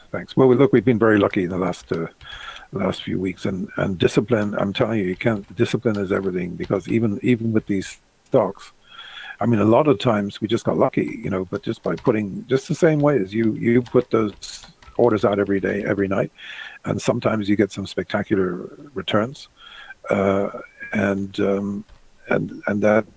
that's really it's a fantastic system, because look, the AI, the people who are doing all this momentum trading on Wall Street, you know how much they make on a stock? I mean, they just shave a fraction of a dollar or a fraction. It's crazy. Yeah, and you know what? Listen, it makes money, but it's not setting the world on fire. I mean, these things don't make much more than 20 or 30% a year. If that, they might even make 10 or 15% a year. But some of them are very good. I mean, they make money every day, but they only make a tiny amount in every trade, and they do numerous trades every day. But it doesn't. I mean, what's the point if you catch a move like AVAV and it goes up $10 off the open? That's that's crazy not to stay with that trade for what you can get out of it. I agree. I mean, when you remember, we were very diligent about this when we hit the first highs on the FANGs. I said we're starting to sell the FANGs, to short the FANGs. We shorted Google right at the top. We shorted Amazon $1 off the first high, and we got long, a few dollars off the ultimate low of that, which was about a 20% correction. And look where Amazon got to after that, which we call out again, but we did it by putting in the stops at the right place that took us into the trade when the market went down. And we did that incredibly well with Priceline, which got to about 2050. I think or 2058. I think we had a stop up in the high, well above 2000, and that we got a 250 point drop in that stock. I mean, $250 short. I mean, I never did that before in my life. And I called it on the show, the dry ships. We went to 101. It got to a little bit over 101, and I said to sell it at 101, and I said if it comes back to 100, short it. 3 days later, it was at $9. So we got all the upside from $5 to 100, and that, I mean, that's recorded on the show for history, for posterity. I mean, that is the greatest trade I've ever done. I've never had a call like that ever. That's really, that was the best. I think so. I mean, that's definitely, apart from my trading record, where we did 3 months straight for 12,000%. But that was in many trades, and one of these days I'll kind of take you through it, how we did it. But we did the first month. It was just that was the most intense period of my life. It was like nothing I've ever been through before. And I mean, look, the more you put into the market, the more you concentrate on it, the more you can get out of it. But it's very tiring to spend. Sometimes I do this stuff and I'm kind of whacked out by the afternoon. It's just hard towards the end of the day. You just don't have the concentration to be able to keep this thing up. So most of the time we get most of it done during the day, but sometimes there are some good trades towards the end of the day that you don't always get because you're probably you got just too tired to sure to be able to get yeah. No, you're not a machine. You gotta you gotta take care of yourself. You gotta get some rest, and it's very compelling. It's hard, it's something you have to force yourself to do, I guess is. Yeah. I guess Bitcoin broke above 12,000. Yeah, well, if you remember, we put out. And Alan Greenspan, that guy, I tell you, and there he is now. He's just. He says it's going to end up like in early America, the colonial currency. Gosh, gee, why didn't he go with the Confederate currency? I mean, he's the guy who said, there was irrational exuberance 10 years ahead of time. Yeah. Well, what really impressed me about the Bitcoin when it ran up to 11,600 or so the first time, 11.7, and then it came down to that very sharp three-wave correction down to about 8.5, and then it rebounded back over 9, and that's when we upwardly revised our next target to 13,000, 13,500. And the reason I did that is I was talking to a very sharp guy who was telling me he thought it would go up there, and but we both think actually that if it gets to 13.5, it could be in for a big pullback, and actually that might just coincide with the introduction of the futures, right around the time. Although it's kind of happening real fast, we're only 1,000 days, we're only $1,000 away from our new target now. So, well, our next zone overhead is 13,580. And the zone below is 11,970 / 975. So just kind of in the middle there. This is the first time we put zones out for Bitcoin. But yeah, here's what I'm concerned about. The Chicago Mercantile Exchange is coming out with a contract that has 5 coins per contract. The Chicago Board of Options, they're coming out with a futures contract. I guess they don't understand that they're in the options business, but anyway, they're coming out with a futures contract 1/5 the size. And the futures contract the Nasdaq's coming out with second quarter next year. We don't know much about that yet, but I just fear it's spreading things too thin. We don't need all these different futures contracts. We just need one. When they came out with the stuff like micro gold and mini gold, that stuff doesn't get traded. It has such low volume. The spread is always huge. I mean, the S&P 500 E-mini, that took off like a rocket. It was needed because the price of the S&P had gotten so high that traders couldn't even afford to trade it. So they broke it down into fifths, and then now everybody could trade it again, and the result speaks for itself. It's the most liquid, most traded contract that we time catch on and take off, but they just didn't. So the gold is starting to pick up a little bit, even though the market's going higher, and that's quite a good thing.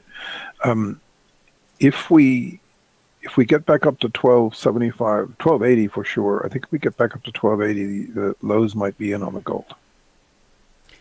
Well, we're sitting at a weekly zone right now, 67.68. Overhead is 72.73. And above that, we got 83.84. So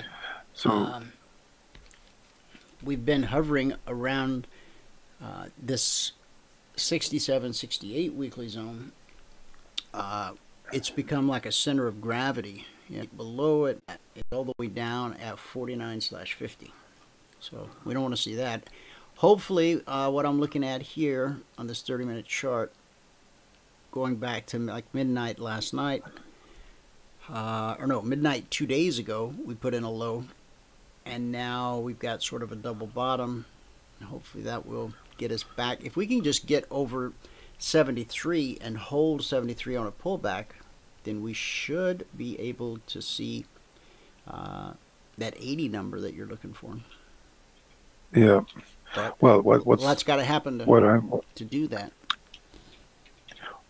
Well, the reason why I said that if it gets back up there, it would be 1280. It would be a particular pattern that when it happens would usually be a bottom. So even if we're at this level before the Fed, and the Fed suddenly, and the gold suddenly responds positively to the Fed, I think that would be extremely bullish. If gold goes up anywhere from 20 or 30 bucks off this Fed announcement, or even more, it's I would take that as being incredibly important, and very likely that the lows are in. If the gold out, I mean, a year ago, I just can't. Very rare for the market to react the same way twice to a Fed announcement. And we're a year. I mean, God, we're a year on from, and the Dow's up 7,000 points, and for gold to be much, not much higher than where it was a year ago. To see gold, I mean, look, it could spike down. You can't rule it out, but a year ago, December 15th was the low. They dropped $40 that day, and that was it. And after that, we started going up. But adding, another rate hike now has to be bullish for gold. I mean, it's just the way. It may not be immediately bullish for gold, but it's going to be long-term bullish for gold. And if they keep raising rates, it's going to be more and more bullish for gold. It is. Which bond contract are you on now? I'm on the march. Okay, I've got to get mine moved. I knew it didn't look right yesterday, and I made that comment. So let me just go ahead and... Yeah, we're definitely getting... and by the way, the drug sector has been hit pretty hard. LABU down to 63 a short while ago, 62.7, and we're starting to get a buy. We're actually on a buy on LABU already, but all of the other drug stocks are starting to turn up from here, and I think that's a pretty good sign. That could mean that a rally may be close to unfolding. So, and we were down a bunch overnight on the Dow at one point, and we're actually positive now. So that's quite a good indication. But the markets have to have some kind of strong upward momentum here. Otherwise, they could be in danger of breaking down still, in spite of everything. So there's quite a rally in bonds today, speaking of. What happened to Wayne, Dwayne? He's had problems logging in, and I just haven't had time to sit down with him and troubleshoot the problem. Oh, Maybe okay. I'll give him a call this afternoon. Yeah. Something, I don't know if it's between his computer or... Yeah. Ask him about that. Remember you mentioned that thing about something carbon 60? Yeah. It was some kind of health thing. Yeah, ask him about that a bit more. Maybe he can ask him to send us the information on it, and maybe you can forward it over. Maybe I can get him on tomorrow if we can figure out why he can't seem to connect. Yeah. Mike wanted to know what you think about the pullback in natural gas. Well,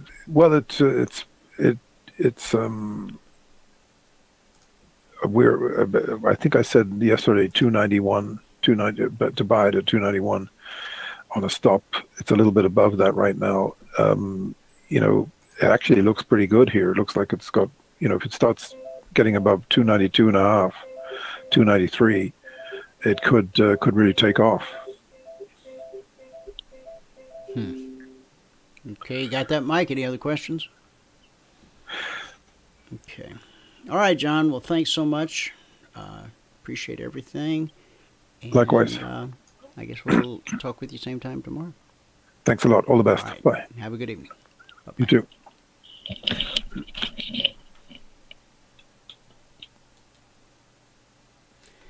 Okay.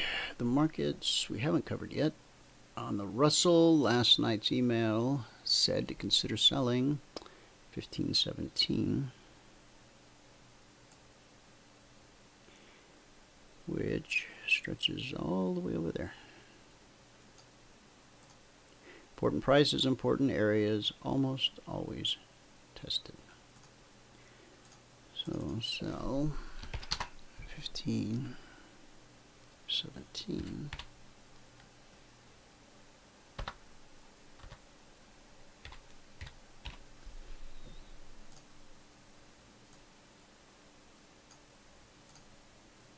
So the first move down took us to 1510.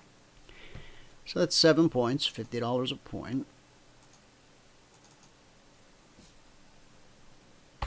We never get out at the swing high or swing low because we trail our stop. And then we come down to So there's 4. That's what the market made available. And we go back above the trigger again and put in a low at, we'll call it, we'll round it up to 07. And so that's 10. Oh, the Russell had a lot to offer in bits and pieces. That's $50 per point per contract. Okay. Now, let's get through the rest of these.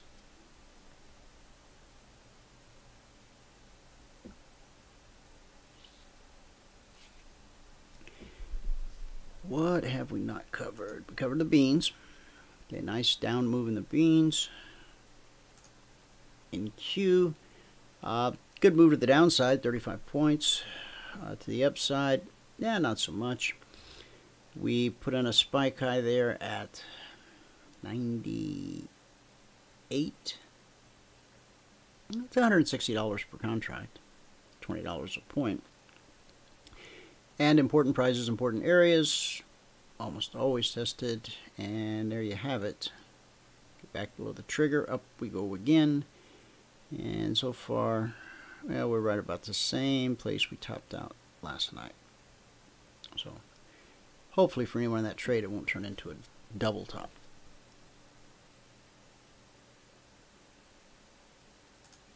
Okay, so and then the Russell we just covered.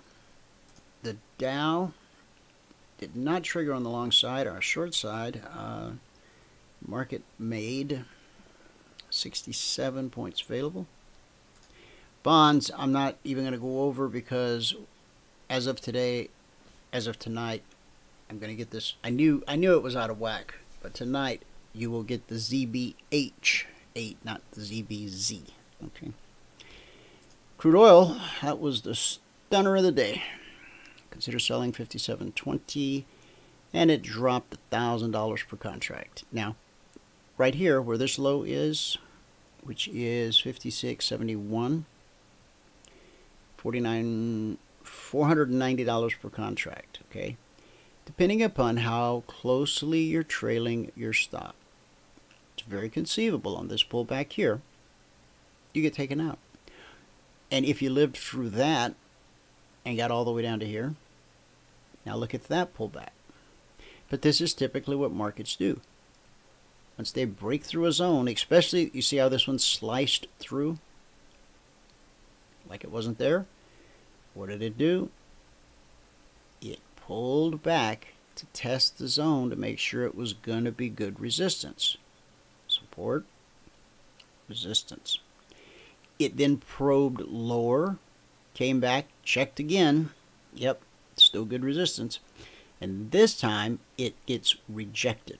And when price is rejected, whether it's to the downside or the upside, that's the market telling you, we don't want to go there, as outlined by this long tail. Okay. And then we tried desperately to get down to the next zone. We came up a wee bit short, 10 ticks or so. Leg and a retrace, and a leg and a retrace, and looks to me like another leg. Now, from a zone to zone kind of a thing, from 57 down to 56, that in and of itself, if you were just trading zone to zone, that's $1,000 per contract trade, just like we had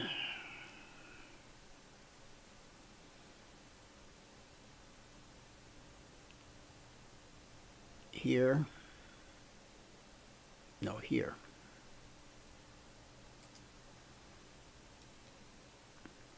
Zone to zone, as you saw, up to the zone, back down to the zone, consolidation, and back down to the zone. Okay. So to see this go there would not be inconceivable. Now, if we go from that high, this is just the last leg we're looking at. Okay, putting it under the microscope. We're right at the, we've spiked the 24% retracement a couple times. We may see 38. 50 would tie right in with that tail right there. Okay, and so if it rolls over at the 50% retracement from this high to this low, then that's a pretty good, you know, the 40-45 cent opportunity down to the zone below. So just something to keep in mind for the afternoon. Okay.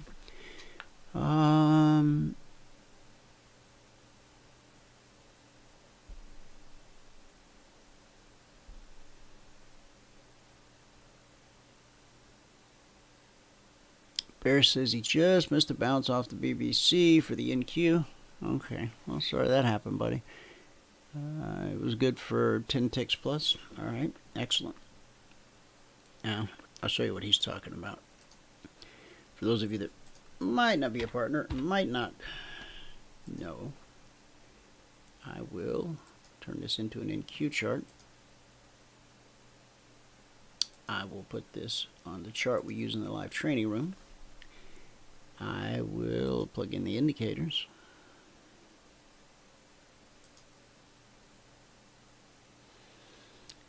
And when they load,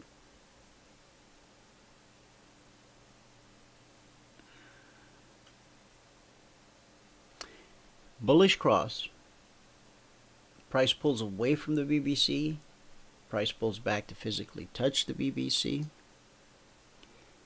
followed by an up close by the open of the next candle plus 1 tick. That's how simple our methodology is. Now, I didn't say easy, I said simple. Okay. Well, looks like the old indicators don't want to load. What's up?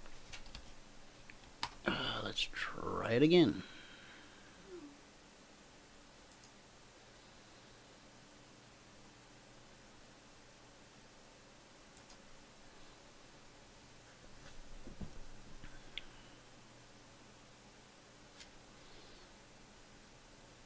Okay.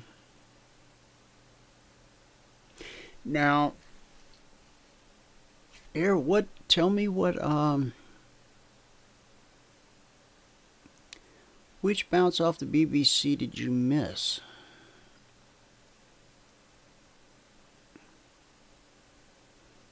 This one? Was that the one? Oh, no, that was in the, well, anyway, we got a bearish cross. Price has moved below this swing low. So where we had a market that was leg, retrace, leg, retrace, leg, retrace. Right here, market tried to give another leg. Couldn't. First sign of potential trouble. So you get a bearish cross. It doesn't give you a trade setup. But maybe this was the, well, no, because that didn't go back to the BBC. So then we get a bullish cross. Price rallies. All right. And then we get the bearish cross. And this time, it pulls far enough away that we could get a trade set up here. What that would look like is this candle right here.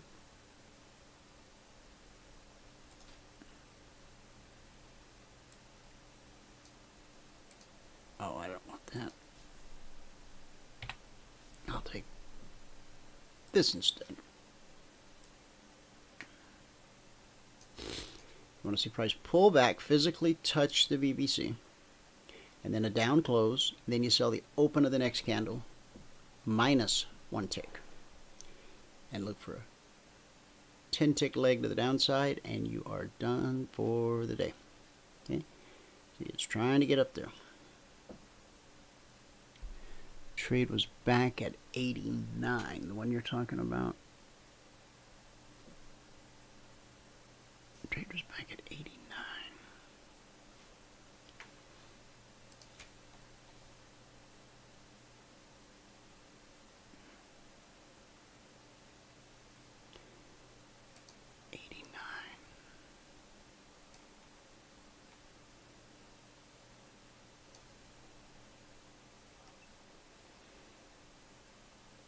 Okay. Well, that was quite a while ago, huh? Trying to see when we hit 89.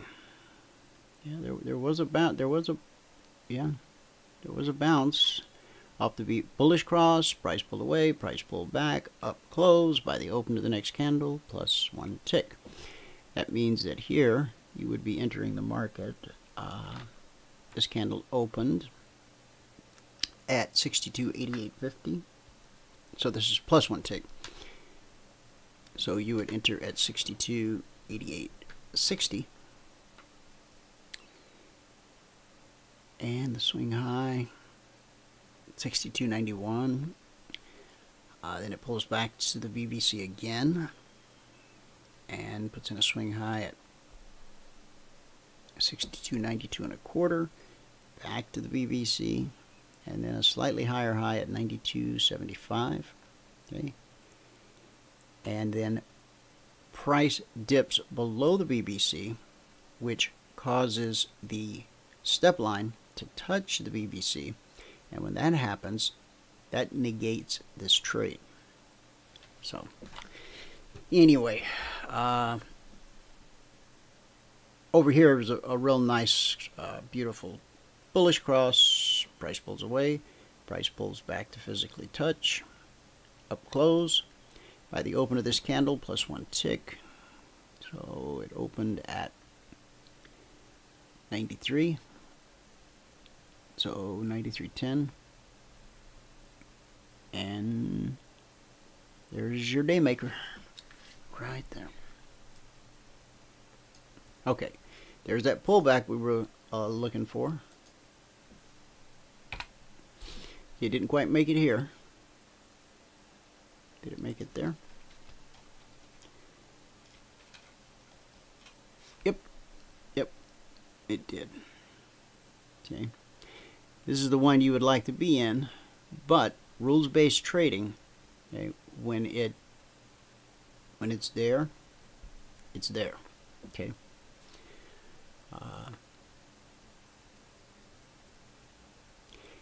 My issue with this particular trade is I'm not too crazy about selling into a rising CFMA1. The divergence was correct on that. Nice bearish divergence, and it's still falling. There you go. One of those a day. Life's good. All right. We've covered everything. Gold did absolutely nothing. It's just been so quiet. Crude moved $1,000 a contract. The Dow, 67 points to the downside. Russell, 3 opportunities all to the downside. That we just talked about. 35 points to the downside on the NQ. And a little bit more to the upside in the last 30 minutes. And then on soybeans, we had a nice sell-off. The email last night said to consider selling 10.05. We got down to 9.95. Yep. Important prices, important areas, almost always tested. It could be that we're going to see price come back up, get above the trigger. And although this market's about to close, I would stay out of that for that reason. Okay. And then back to the ES. On the sell side, there were 6 points available. And the buy side, we did not get a trigger. We tried it once. We tried it twice. And so, path of least resistance at the moment appears to be the zone below, 2612/13. Of course, we know that there are buyers willing to pay this price. And so, either they need to go away and run out of money, or the selling pressure has to be so strong that we push through that area. Okay. So as it sits right now, 26.30 to 26.25. Even, you know, if you just went 26.30 to 26.27, that's 3 points. That's a day maker. Although the opportunity is there for considerably more. A 10 tick in-queue trade is only good for $50. That is correct. Did I say something contrary to that? It pays $20 a point.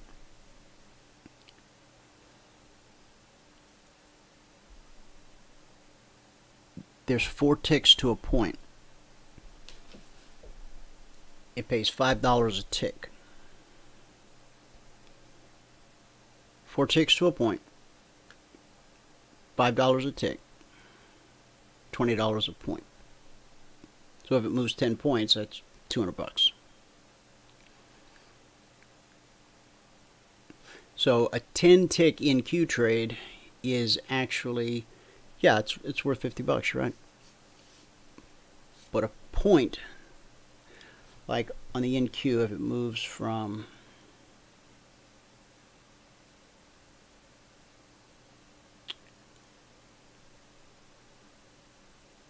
the daily goal for all of those in our mentoring program, you're correct, TL, $100 per contract per day. However,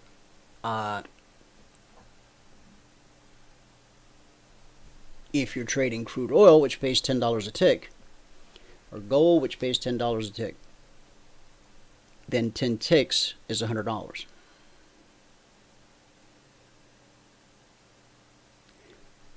With the NASDAQ, you need 5 points, which is 20 ticks. With the S&P 500, you need 8 ticks because it pays $12.50 per tick. The Dow, you need 20 points because it pays $5 per point. Bonds pay $31.25 per tick. So each market is a little bit different. Some are the same, obviously, crude, gold. The Russell used to pay $100 a point, but now it pays $50 a point. So you like 30 ES for a bit of pressure to at least 27.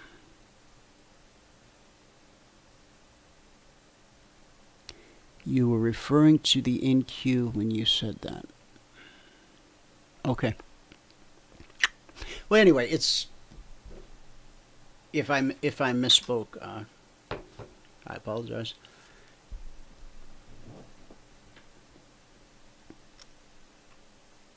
Back to the, I guess we got to clarify this so there's no confusion. NQ.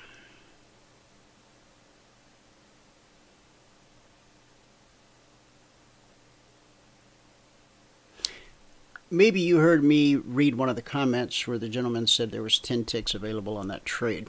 I don't know. But 10 ticks in the NASDAQ. What is that, 2.5 points? Yeah. So, do you have any other questions about the NASDAQ?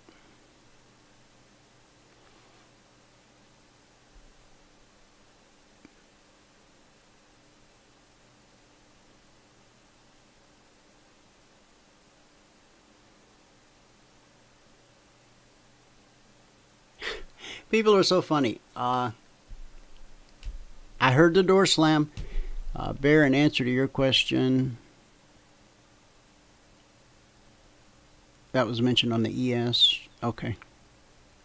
I don't know. Sometimes people come in just because they got nothing better to do, I guess. All right. I think we're done here. Good word for the day.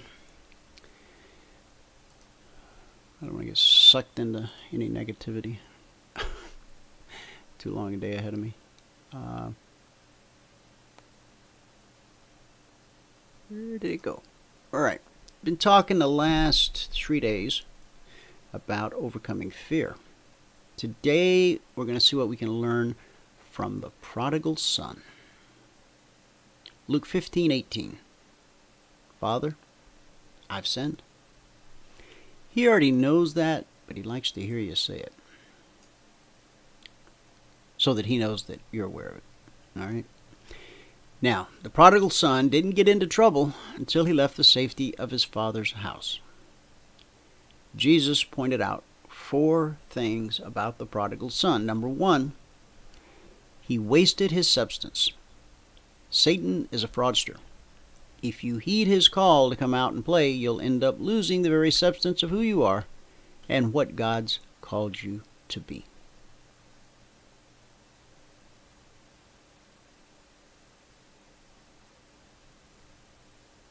Number 2, he went and joined himself to a citizen of that country. Want to know where you are spiritually?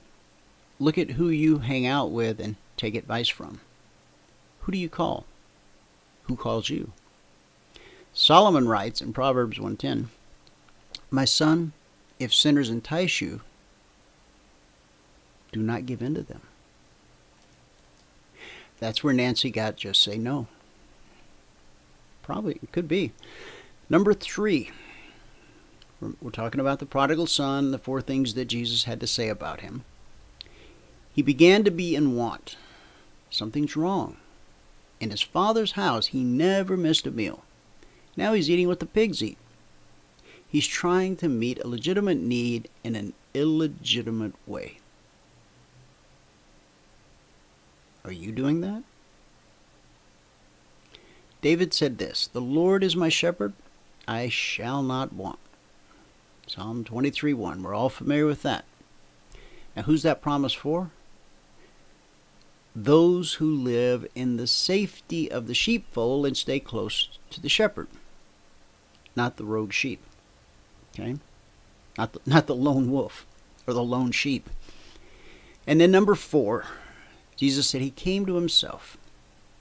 When his elevator could not go any lower, he decided to get off.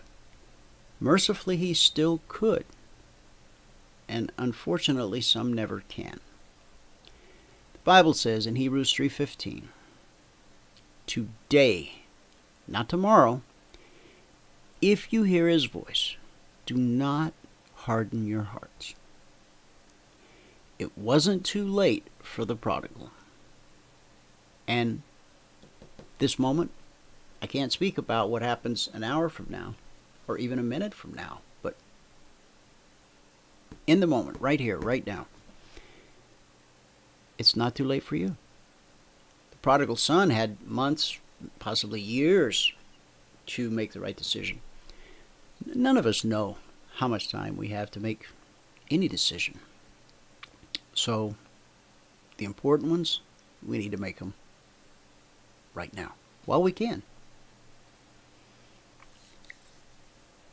The moment that he changed his prayer from "give me" to "forgive me," his father opened his arms, welcomed him home, and restored him to sonship. Ticked off his brother, but anyway, the story does have a happy ending. Now, what God did for the prodigal son, he will do the same for you if you let him. See, that means a broken and contrite spirit.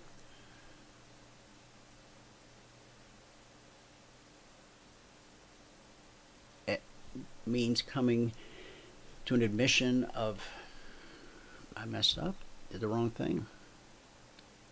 Come before God with a broken and contrite spirit. He will hear your voice. He's there. So, if you're not sure where you stand, take a minute. We're signing off and just talk to him. And he'll talk to you through the power of the Holy Spirit. And that still, quiet voice, the one that's never wrong, right? We disagree with it a lot. We don't always do what it tells us to do. But it's always right. I know it, you know it. Oh, well, what's the statistical percentage on that? There is none. he's always right. That's our good word for the day. He's always right. If you need to get right, just tell him,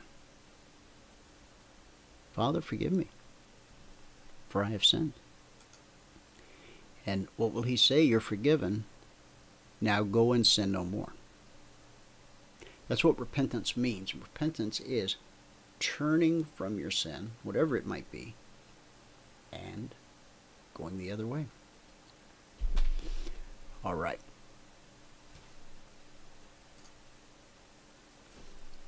Tomorrow, that question about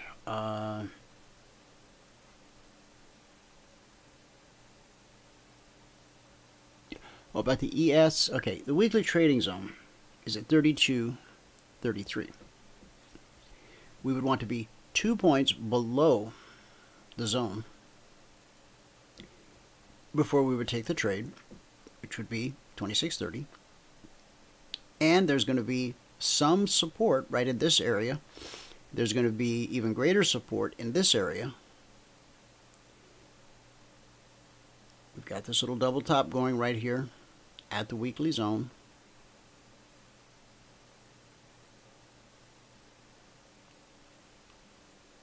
But unless some buyers start buying. See, for the markets to fall, does not take financial commitment. For the markets, for this little move up, that took financial commitment. If buyers simply stop buying, the markets will decline. It takes financial commitment to not only push them up, but to keep them up. All right. We're done. Partners Workshop is tomorrow night, Thursday night, 9 p.m. Eastern. You do need to be a partner to get into the workshop. So if you've been on the trial this week, I'm sure Michael sent you an email that tells you how to become a partner.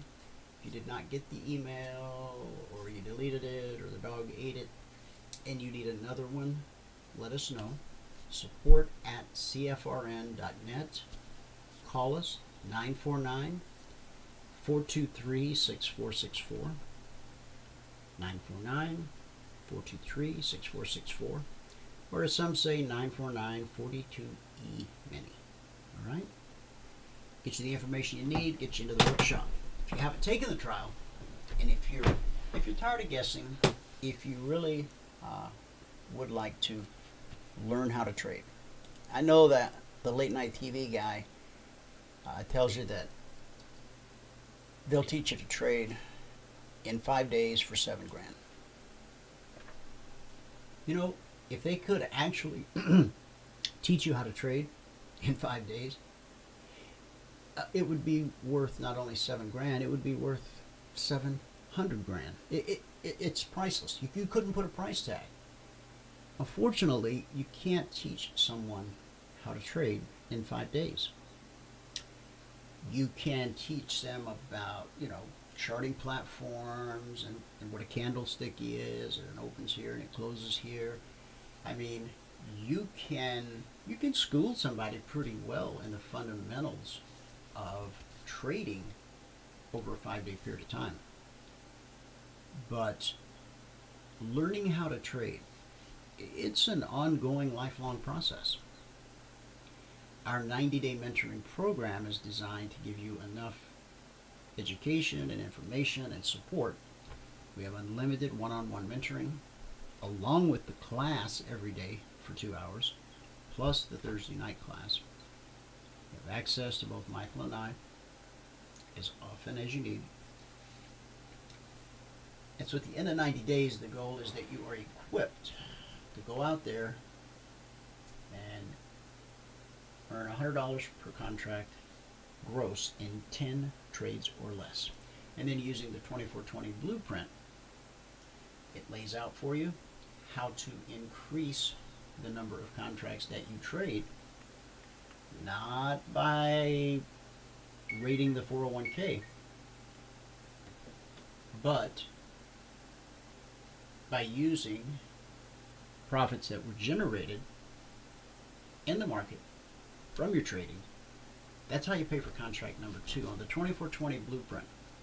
First, you start in Sim, and you stay in Sim until you can put together 10 consecutive days in a row where you do exactly that in the simulator, earn $100 gross in 10 trades or less. Once you complete that test, you go live with one contract. Then we want to see you increase your account balance by $2,000 before you add a second contract. As you move forward, each additional contract added at the appropriate time, there's a blueprint. The blueprint is designed to get you from 1 to 20 contracts in 24 months. So once you increase the account balance by $2,000, then you add the second contract, and then you go on a calendar-based schedule. You know at exactly what day you'll add the next contract, as long as you remain consistently profitable. And what does that mean? That means you earn your $100 per contract in 10 trades or less, or however much ammunition you have. Because if you got your goal today in 3 trades, then that means there's 7 trades you didn't use. Those roll forward to tomorrow. That means you come in tomorrow, you got 17 trades to make $100 gross. I'm not trying to make it sound easy, because it's not. There's nothing about trading that's easy. Trading's not easy, but it can be simple. Okay?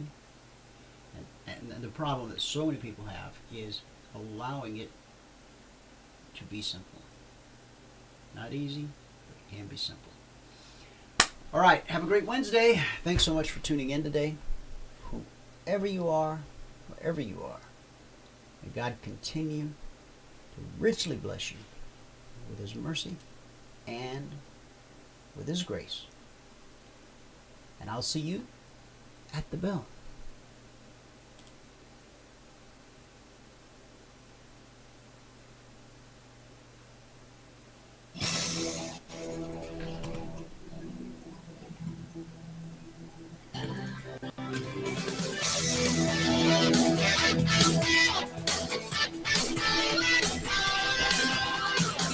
Remember this, there is no greater return on investment than to see a human life changed and given hope. As always, pray hard and trade safe. Any financial information discussed on this show is simply the opinion of our host, Dwayne Reeves, his co-hosts, and guests. To learn more about trading Emini Futures or to take a 1-week free trial in our live trading room, call 1-866-928-3310. 866-928-3310. Information discussed on this radio program should not be construed as a recommendation to buy or sell any security. Always do your own due diligence and consult with a licensed securities broker or financial planner before making any investment decision.